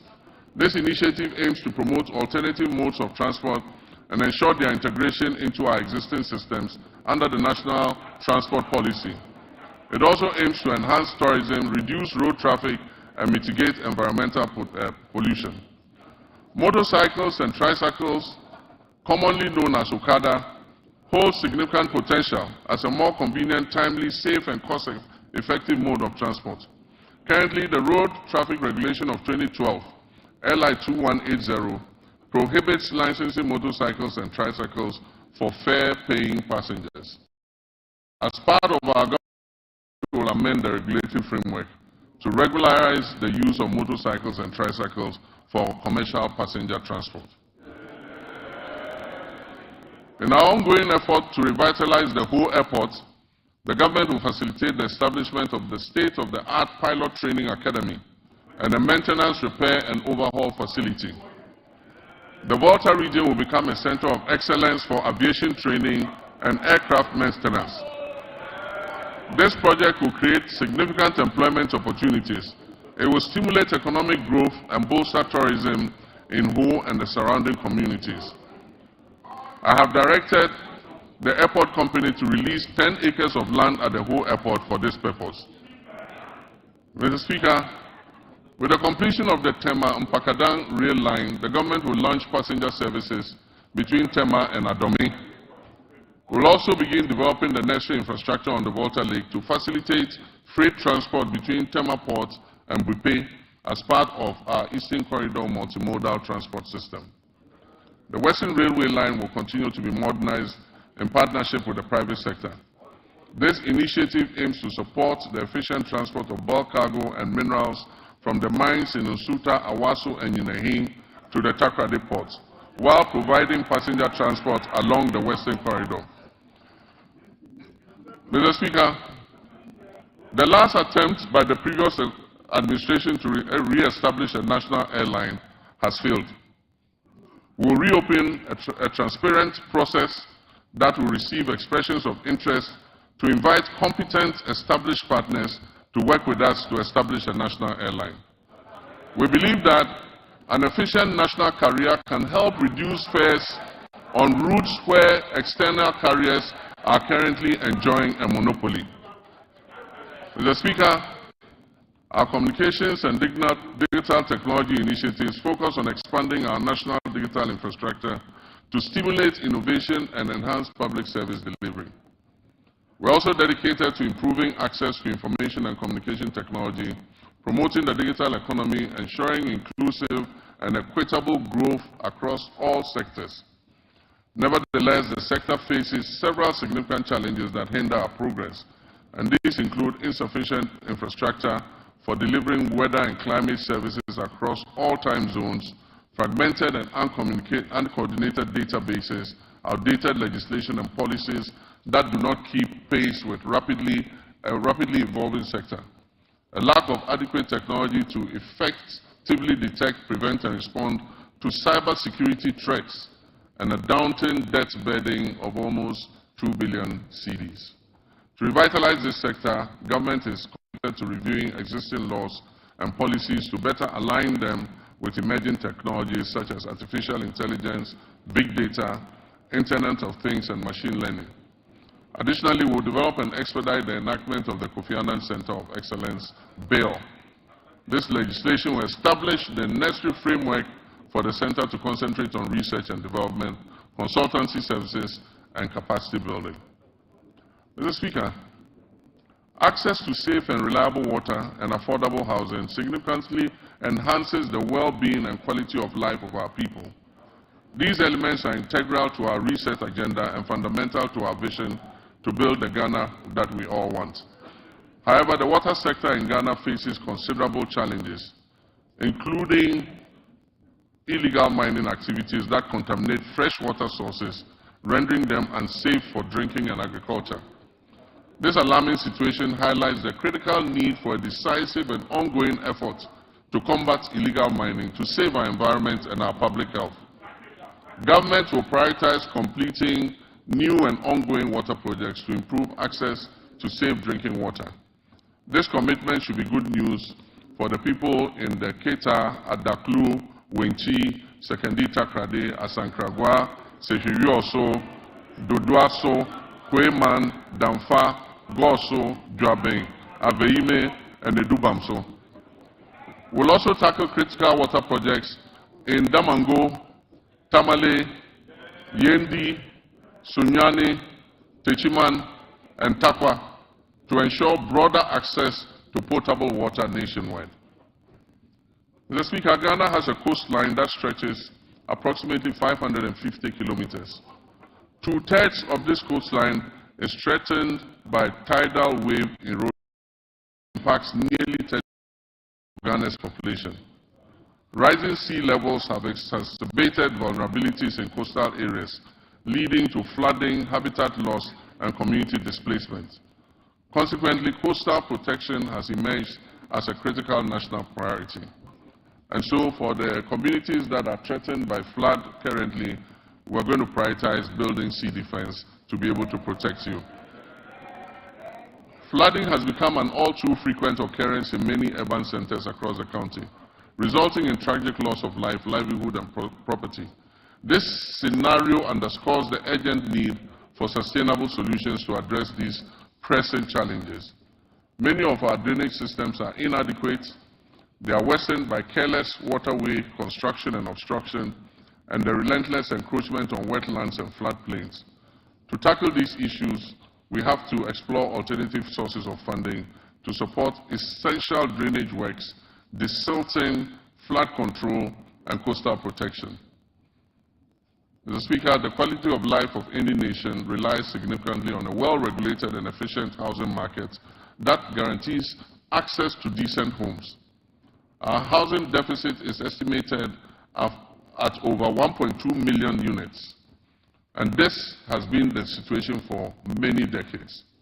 High costs associated with land acquisition, construction material, and access to financing have made home ownership unattainable for many, primarily affecting vulnerable populations and contributing to the rise of slums.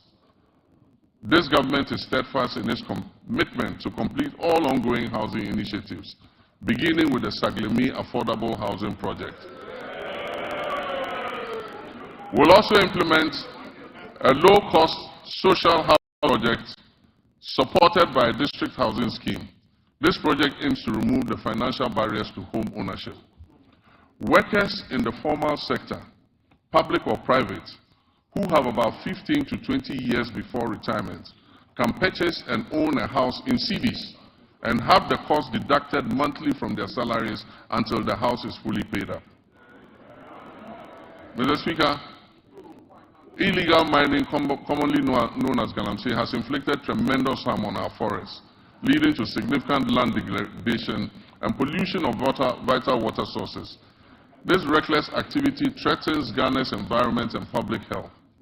Mr. Speaker, I'm sad to report that presently 44 of the country's 288 forest reserves have been impacted. An area that is alarmingly equivalent to approximately 8,000 football fields has been completely destroyed. Mr. Speaker, the pollution levels in major rivers within the southwestern basin are critically high, with turbidity levels far exceeding possible units. To combat this urgent crisis, we are implementing a proactive approach that includes robust and impartial law enforcement, meaningful stakeholder engagement, and the creation of alternative livelihoods for our citizens involved in Galamsey. We are expanding the Minerals Commission regional offices to strengthen their regulatory oversight. We will establish a framework that categorizes mining activities into small, medium, and large scale, each with its tailored regulations. Mr. Speaker, we will establish a gold board, and we're in the process of doing it. Legislation will come to this House shortly. This gold board will ensure effective governance of the gold industry. At the same time, we wish to take advantage of Ghana's salt production capacity to place it as a central export commodity under the African Continental Free Trade Area. We will also seize opportunities presented by the global shift towards net zero emissions to craft policies related to critical minerals such as lithium. The anticipated development of the integrated aluminium and iron industry will significantly increase the value of Ghana's natural resources. In our commitment to restoring degraded forests, we will launch the Tree for Life restoration policy and the Blue Water Initiative, which will transform mined-out areas into ecological recovery zones. This ambitious afforestation program aims to establish more than 50,000 hectares of new plantations and undertake 5,000 hectares of enrichment planting annually. We will also implement public sensitization campaigns to foster sustainable practices. Wildlife Resource Management Act. We're going to involve school children and the general public in tree planting and tree growing. Mr. Speaker, comprehensive reforms will be introduced to enhance transparency and efficiency while ensuring tenure of security in land administration. Climate change remains a pressing concern for Ghana and the global community. To meet our climate mitigation targets, Ghana has allocated 24 million metric tons of its carbon budget, totaling 64 million metric tons of carbon, for authorization under Article 6 of the Paris Agreement. We have successfully authorized 3 projects which are poised to reduce 5.2 million tons of our carbon emissions. In line with our manifesto, we are committed to strengthening institutional and human capacity through necessary adaptation and mitigation measures to bolster resilience in critical sectors such as agriculture, forestry, energy, and water resources. We also pledge to align our national policies with international efforts to limit global warming to 1.5 degrees centigrade by 2050 and promote a fair and just transition to renewable energy sources. Mr. Speaker, we stand on the cusp of making history. The history of a country that prioritizes transparency and accountability as key elements of governance. During my campaign for president, I pledged, as captured by the NDC's 2024 manifesto, to take a strong stance against corruption. Mr. Speaker, we must end state capture. Mr. Speaker, we must end the purchase of state and public assets, such as land and other immovable assets, by members of the political class. Mr. Speaker, I pledge to fight corruption head-on by implementing Operation Recover All the Loot, ORAL. In that regard, Mr. Speaker, one of the first committees I established, even before my investiture as president, was to establish the ORAL committee on the sidelines of our transition. It is instructive to announce that the committee received over 2,000 complaints from the public and has since handed over a comprehensive report.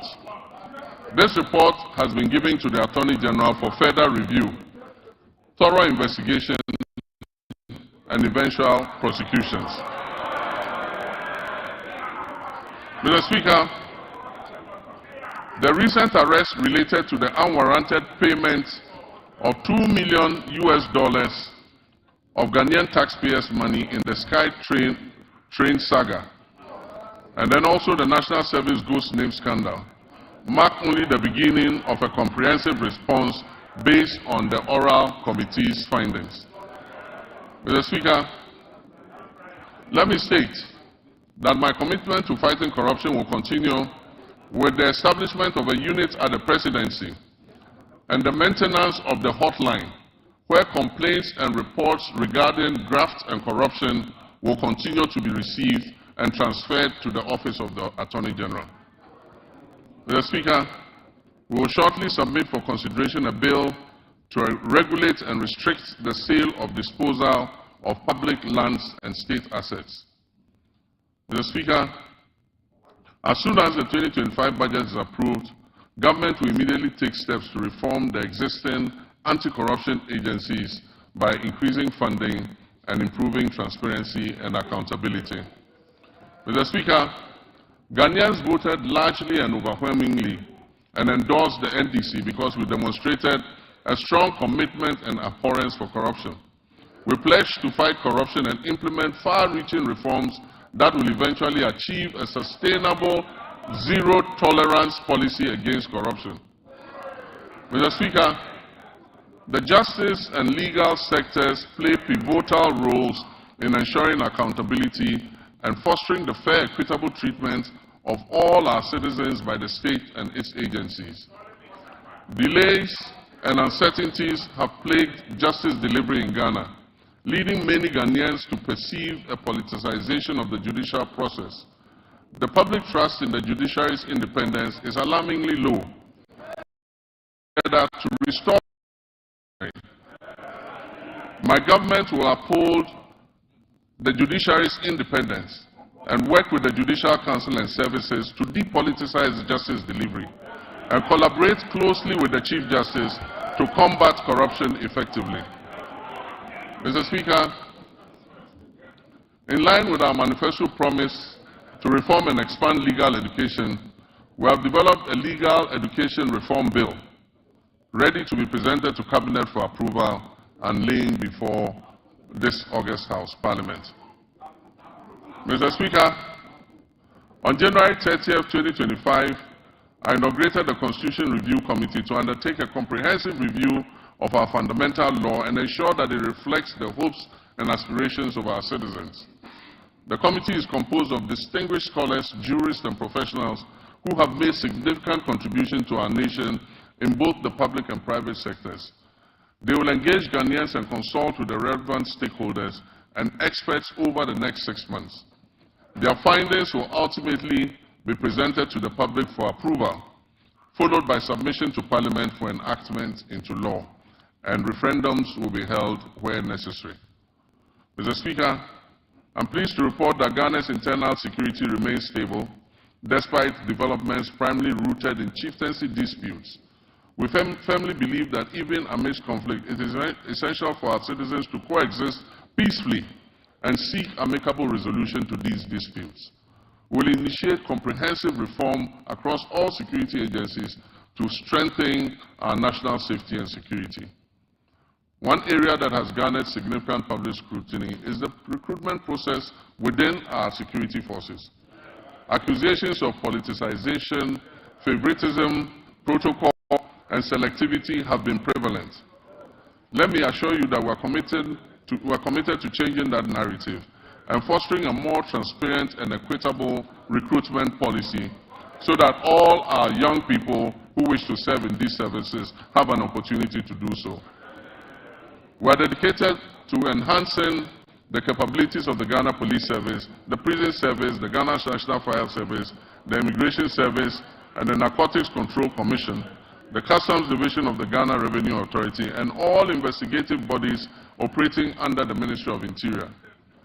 By motivating and re-equipping these agencies, we aim to effectively maintain internal peace and security. Mr. Speaker, I want to reaffirm this government's unwavering commitment to prioritizing the welfare and well-being of our brave men and women in uniform who sacrifice daily to uphold law and order and secure our nation's peace. We will invest in adequate equipment and suitable accommodation for our security personnel. As Commander-in-Chief of the Armed Forces, I want to emphasize our determination to strengthen our democracies. This is particularly true given the troubled proliferation of military-grade weapons that have fallen into unauthorized hands. These weapons pose a significant threat to our national security and our constitutional democracy. They endanger the safety of all Ghanaians and potentially exacerbate existing conflicts such as chieftaincy disputes, and in many cases fall into the hands of armed robbers. Since taking office, we have pursued a responsible approach to account for these unregistered weapons while maintaining stability within the security apparatus. I'm pleased to report that we've made substantial progress and are committed to ensuring that those responsible for this situation are brought to book. In our efforts to safeguard our citizens, Mr. Speaker, to safeguard our territory, to maintain our democracy, we remain vigilant against the threat of violent extremism and terrorism. Therefore, we are resolute in enhancing our defense mechanisms through diplomacy, counterintelligence, information sharing, infrastructure development, and the acquisition of appropriate technology. Achieving a stable and secure nation necessitates the motivation of our uniformed personnel. Currently, the Ghana Armed Forces faces a housing shortfall of over 17,000 units, and we recognize that the inadequate state of barrack accommodation needs to be addressed promptly. In addition to housing, we'll prioritize improvements to rations and fuel supplies for our security forces. Quality healthcare is another critical aspect of motivating our armed forces. As we work to expand and improve facilities at the 3rd Civil Military Hospital, recently restored, we remain committed to finishing the delayed Afari Kumasi Military Hospital, which is still a top priority for my government. The goal is to complete and operationalize this facility before the end of this year. Mr. Speaker, like many other state institutions under the previous administration, the Ministry of Defense is burdened with approximately 3.7 billion cedis in debt, a figure that continues to grow as new and undisclosed debts are uncovered. However, the demands of our Army, Navy, and Air Force continue to rise, necessitating the need for modern platforms for effective operations. Despite these financial challenges, I am confident that the Ghana Armed Forces possesses the human resources necessary to revitalize the defense industry's holding corporation, which can support the government's efforts in this regard. DHOC, which was begun under the late President John Evans Atta Mills of blessed memory, during my tenure as chair of the Armed Forces Council, is essential for fueling Ghana's industrialization drive, which is aligned with our 24-hour economy initiative.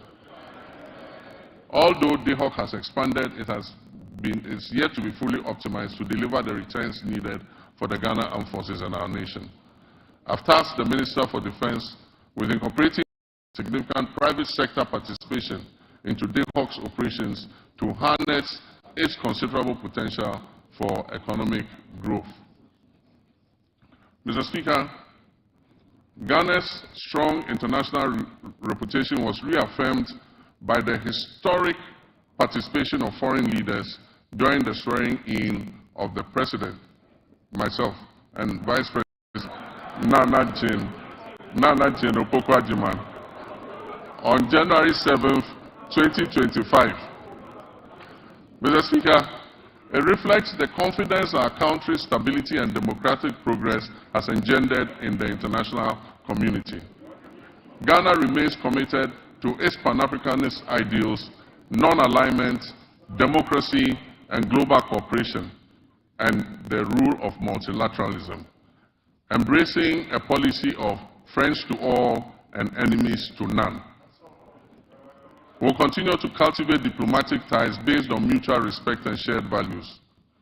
Mr. Speaker, Ghana is open for business. Our policy on economic diplomacy focuses on export diversification, foreign investment, and job creation.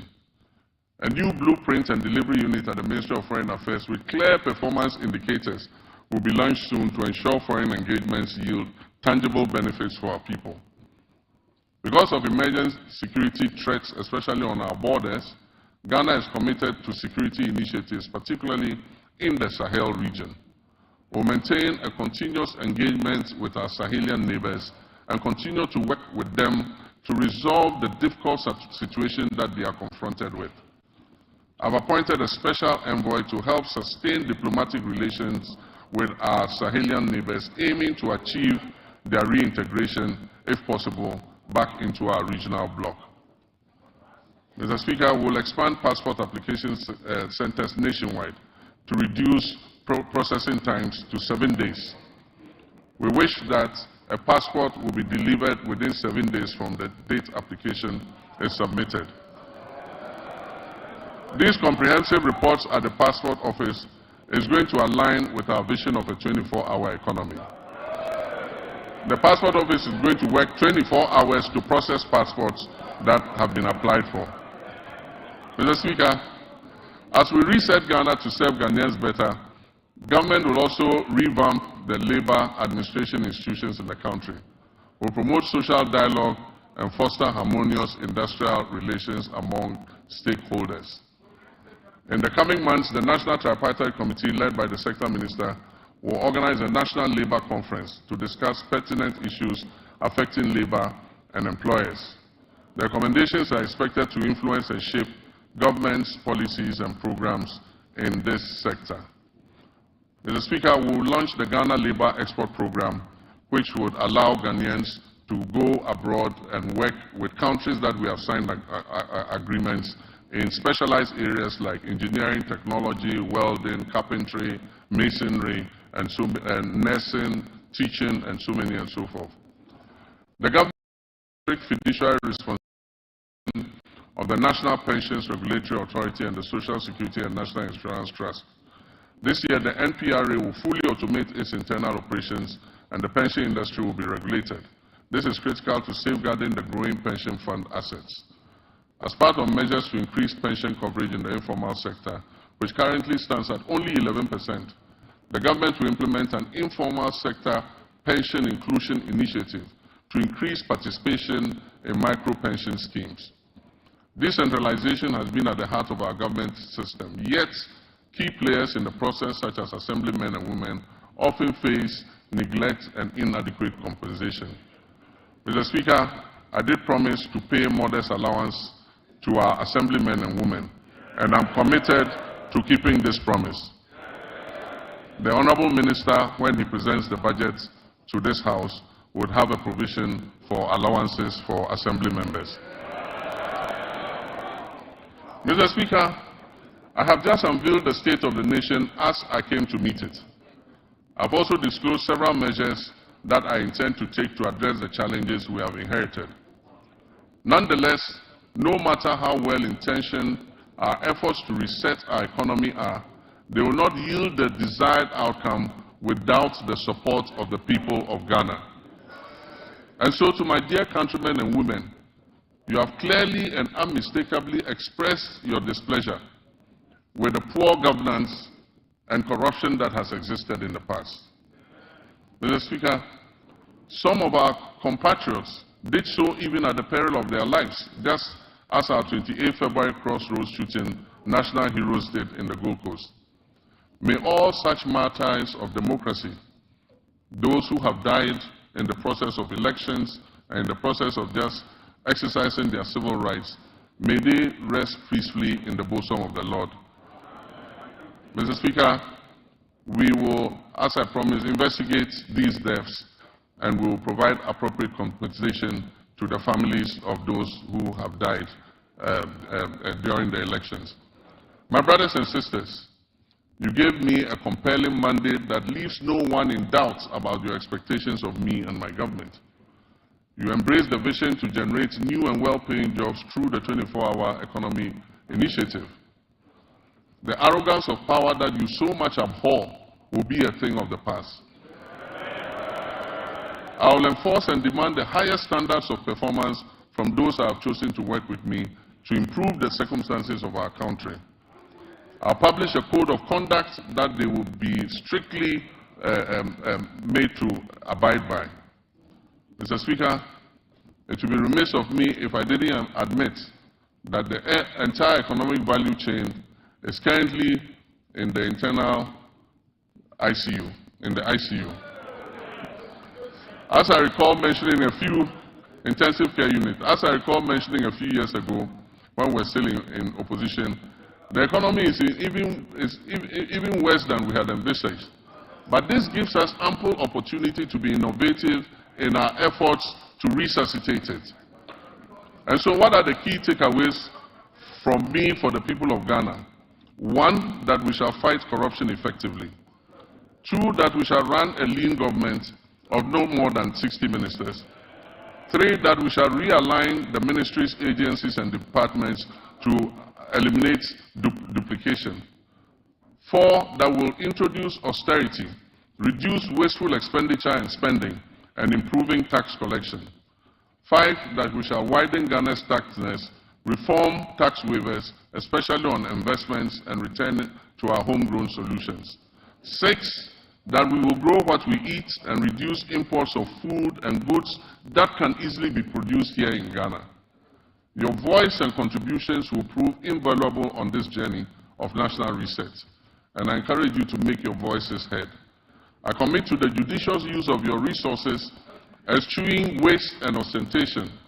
We will always endeavor to make the most of the little we have, so that together we can guarantee a brighter future for our children and our children's children. Though the state of our nation now may appear bleak and the task of addressing it may seem daunting, nothing should stop us from achieving our goals once we set our minds to it. In one collective push, we can resolve to make this great nation bequeathed to us by our forebears and see it come to fruition. Mr. Speaker, Ghana's economic challenge is uncountable. And the government and everyone else the opportunity to innovate, to reflect, review, and reset, which is the theme for the commemoration of our scaled-down 68th independence anniversary. Mr. Speaker, it is said that there is strength in unity. Ghana's greatest strength lies in its people, its young and energetic youth. If we stand united, we can be more resilient and build together the power of collective action to overcome economic and social challenges. Every Ghanaian, regardless of political affiliation, background, or status, has a responsibility to play a key role in nation building and work towards a complete reset of our country.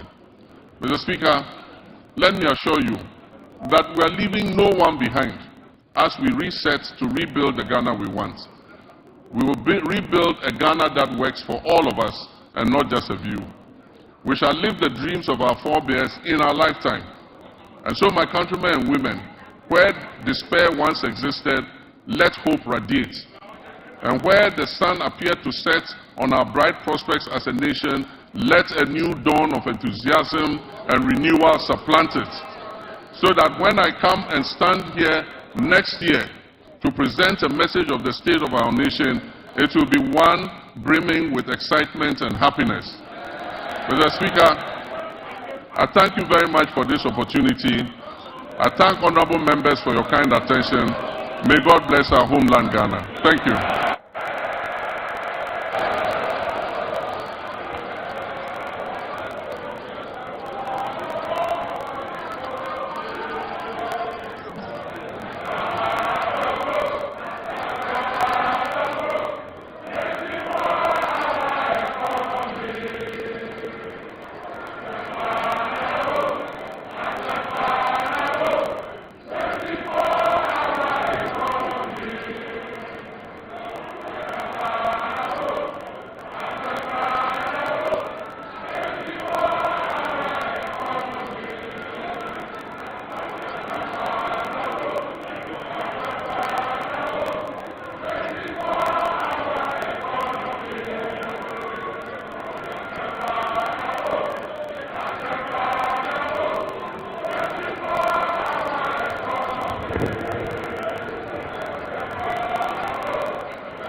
Honorable members, please resume your seat. Honorable members,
honorable members, please, honorable members, let me assure you,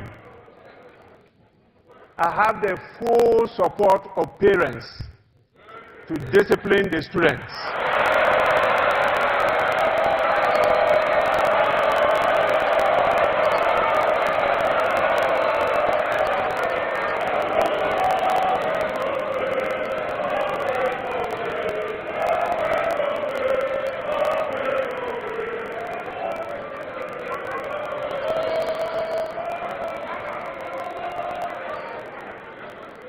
I will not accept any apologies again. Honorable members, in accordance with Standing Order 72, Rule 4, I convey to His Excellency the President the gratitude of the House for the address. Honorable members, again, in accordance with the practice of this House, a formal communication will be to His Excellency the President after the House has thoroughly debated this address. So you will soon have your say. In accordance with the standing orders of the House, I want to know from the Majority Leader any indication regarding adjournment of the House. In other words, Honorable Leader, can you move for an adjournment?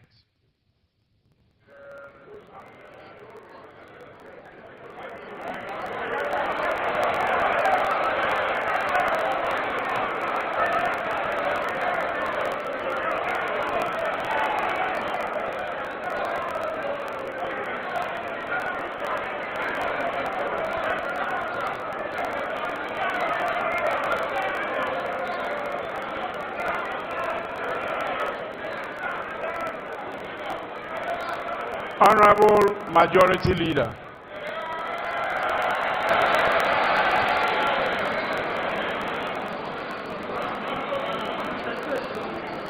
Thank you. Thank you very much, the Right Honorable Speaker. Right Honorable Speaker,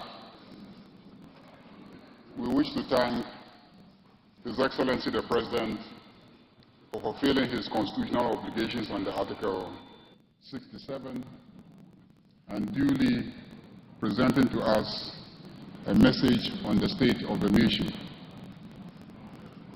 So, Speaker, things are clearly bleak. So, Speaker, I see on this side of the House my colleagues in black.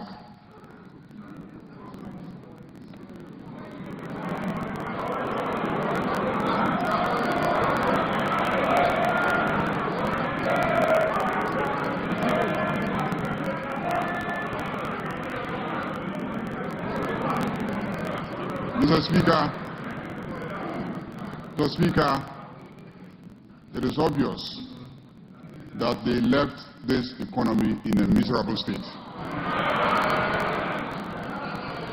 And the attire that they adorn today says it all. But this side is in white because we knew very well was bringing to us a message of hope. Mr. Speaker, our elders have cautioned that you don't leave your crown in the hands of a hyena as a caretaker when you are traveling. Don't be surprised when you come back and the carcasses of all your livestock are gone. Mr. Speaker, what has happened to our economy and our country and the presentation that has been made says it all. It is sad, it is unfortunate. But His Excellency the President has brought us hope. Hope for the youth of this country.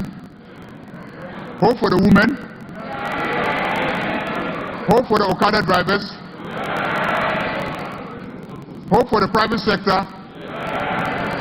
Hope for students. And hope for ordinary Ghanaians who did everything to bring him to office with such an overwhelming number.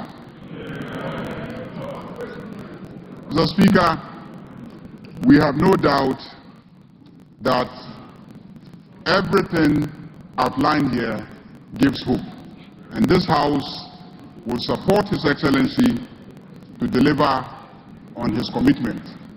But more importantly, this House will support His Excellency to deliver on the promise of accountability.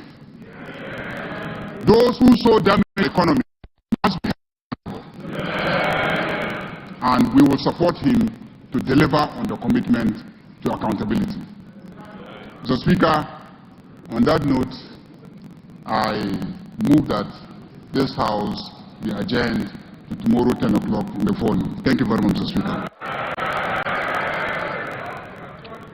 Minority Leader.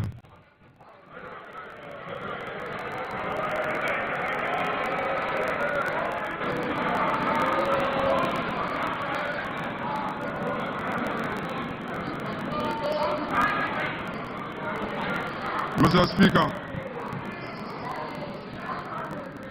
let me, on behalf of the Minority Caucus, congratulate His Excellency the President first on his election. This is the first time after the election that he's been to this chamber and to deliver a message on the state of the nation. Our side take this opportunity to congratulate you and wish you well. Second, Mr. President, on the 21st of February 2013, you notably said, quote, Mr. Speaker, the meat is now down to the bones. This was on the occasion of your address to Parliament. And you said that the meat is now down to the bones. This was at the time, Mr. President, that you were President of Ghana. And you had served as chair of the economic management team of your own government. Yet, when you came to this house, you lamented on the same state of the economy that you had presided and re-echoed the point that we are left with just the bones. Mr. Speaker, the President again says that he has delivered less ministers. But it is clear that his strategy is, if less, more divide. You have appointed few ministers, but more and more and more presidential staffers and more committees.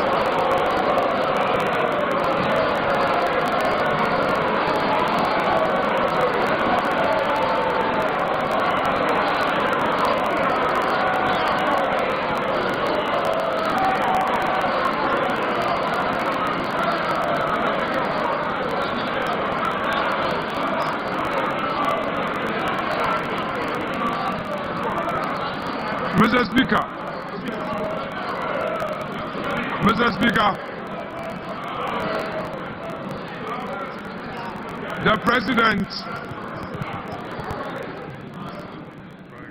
again. Honorable members, please.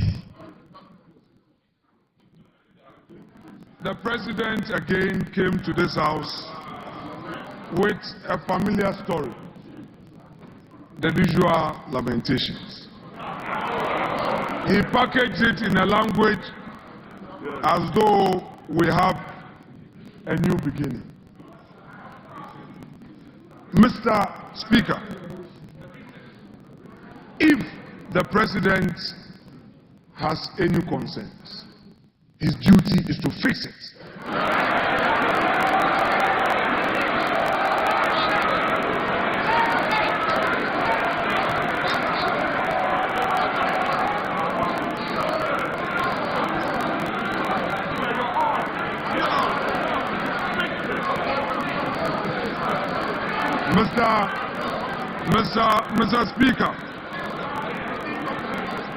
Mr. Speaker, His Excellency, the President, has announced to us a cabinet of 19 with only 2 women. The daughter of the founder of this NDC, Zaneto Rawlings, is missing. Hajia Ladi is missing. Helen Intosu is missing. Where are the women in this government? The Vice President. Honorable members, please, order.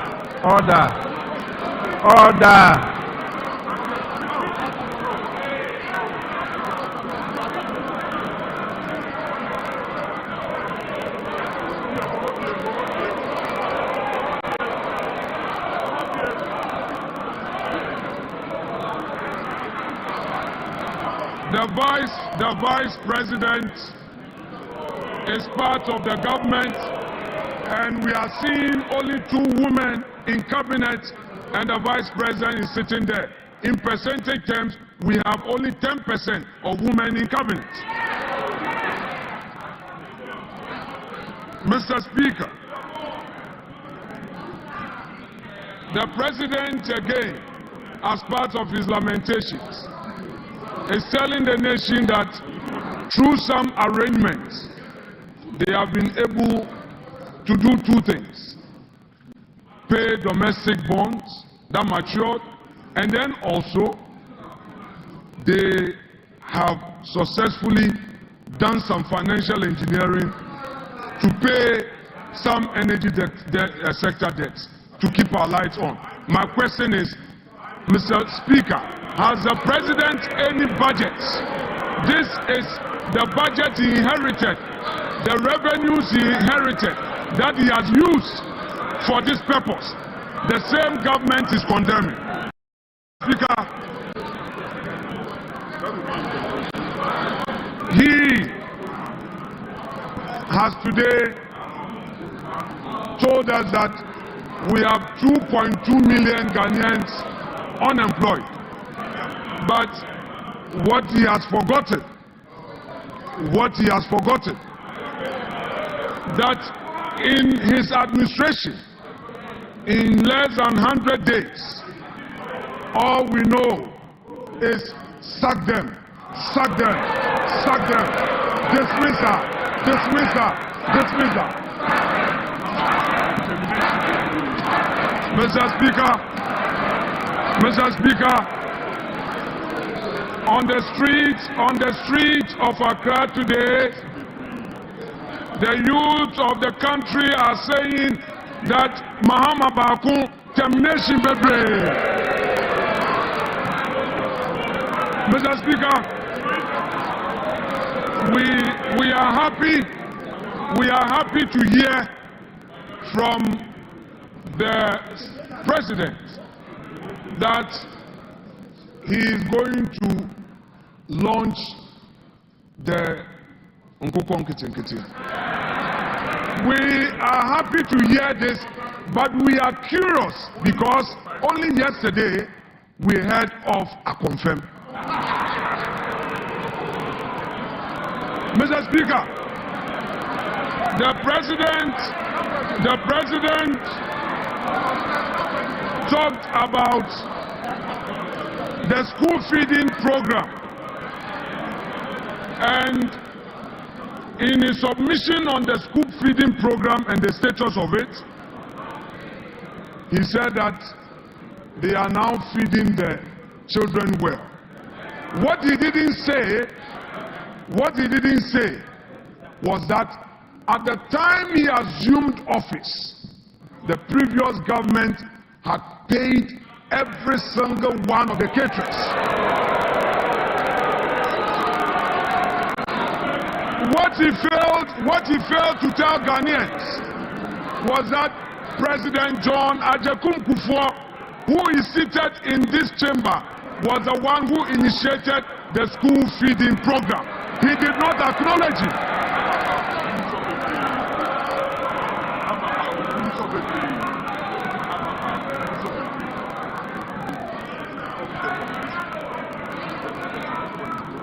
Mr. Speaker, what are we seeing in this government?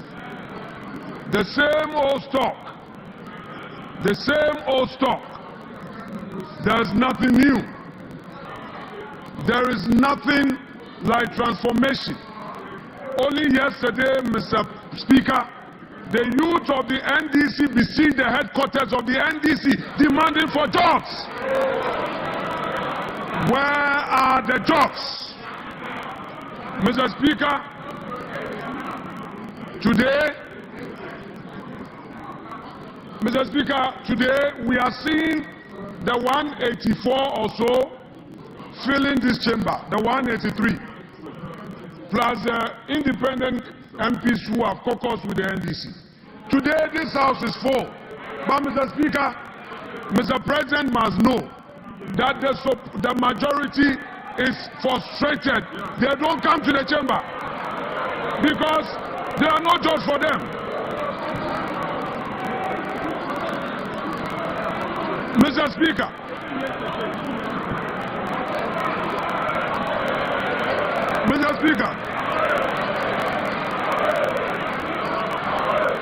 no,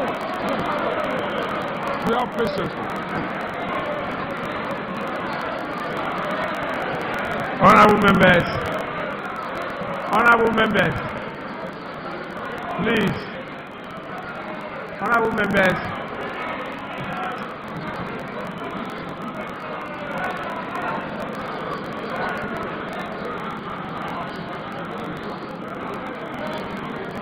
Honorable Minority Leader, you have 1 more minute.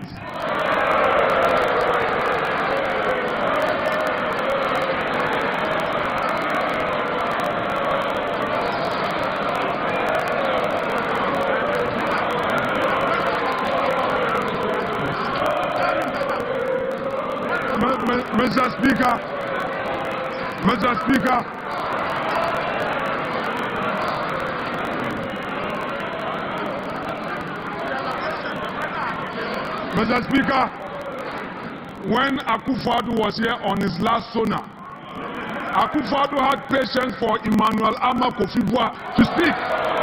Mr. Speaker, there must be patience for the minority side. I cannot be limited, Mr. Speaker. Let me finish.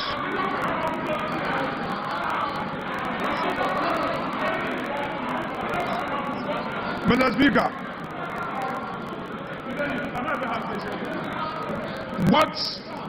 what we have heard today fails to acknowledge the strides made in the last 8 years. Mr. Speaker, the President failed to acknowledge that he came to meet a peaceful and a stable country. 2, the President failed to tell us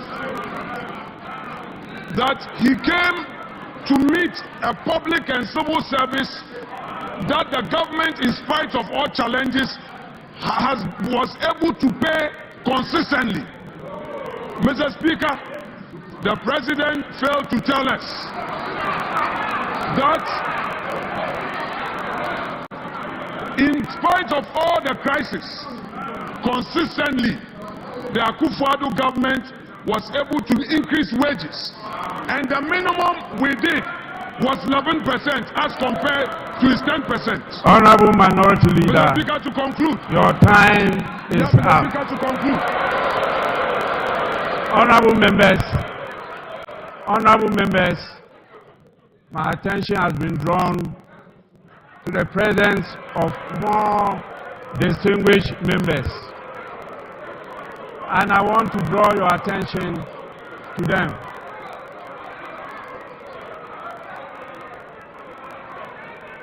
Honorable members, we have with us in the chamber Honorable Bernard Mona, the PNC presidential candidate for 2024. 2, honorable members, we have the APC presidential candidate Hassan Abdullahi Ayarga. Honorable members, we also have the national chairman of the PNC, Mr. Asaki Samson Awingobit. And we have the PNC vice presidential candidate in the person of Joycelyn Apofa Doche.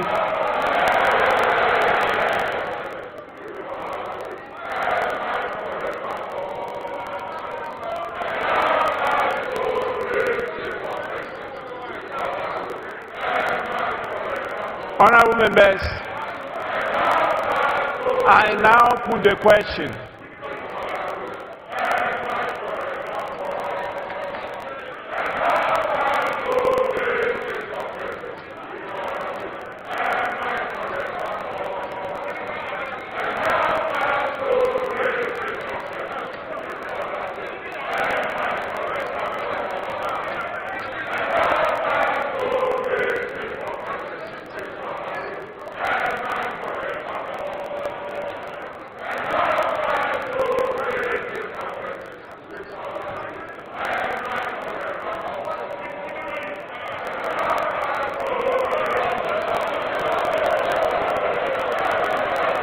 Honorable members, the motion has been moved and seconded. As many as are in favor of adjournment, say aye. As many as against, say no. I think the ayes have it. Honorable members, the ayes have it. The motion is adopted. The House is accordingly adjourned till Friday, 28 February 2025 at 10 o'clock in the forenoon. The House is adjourned.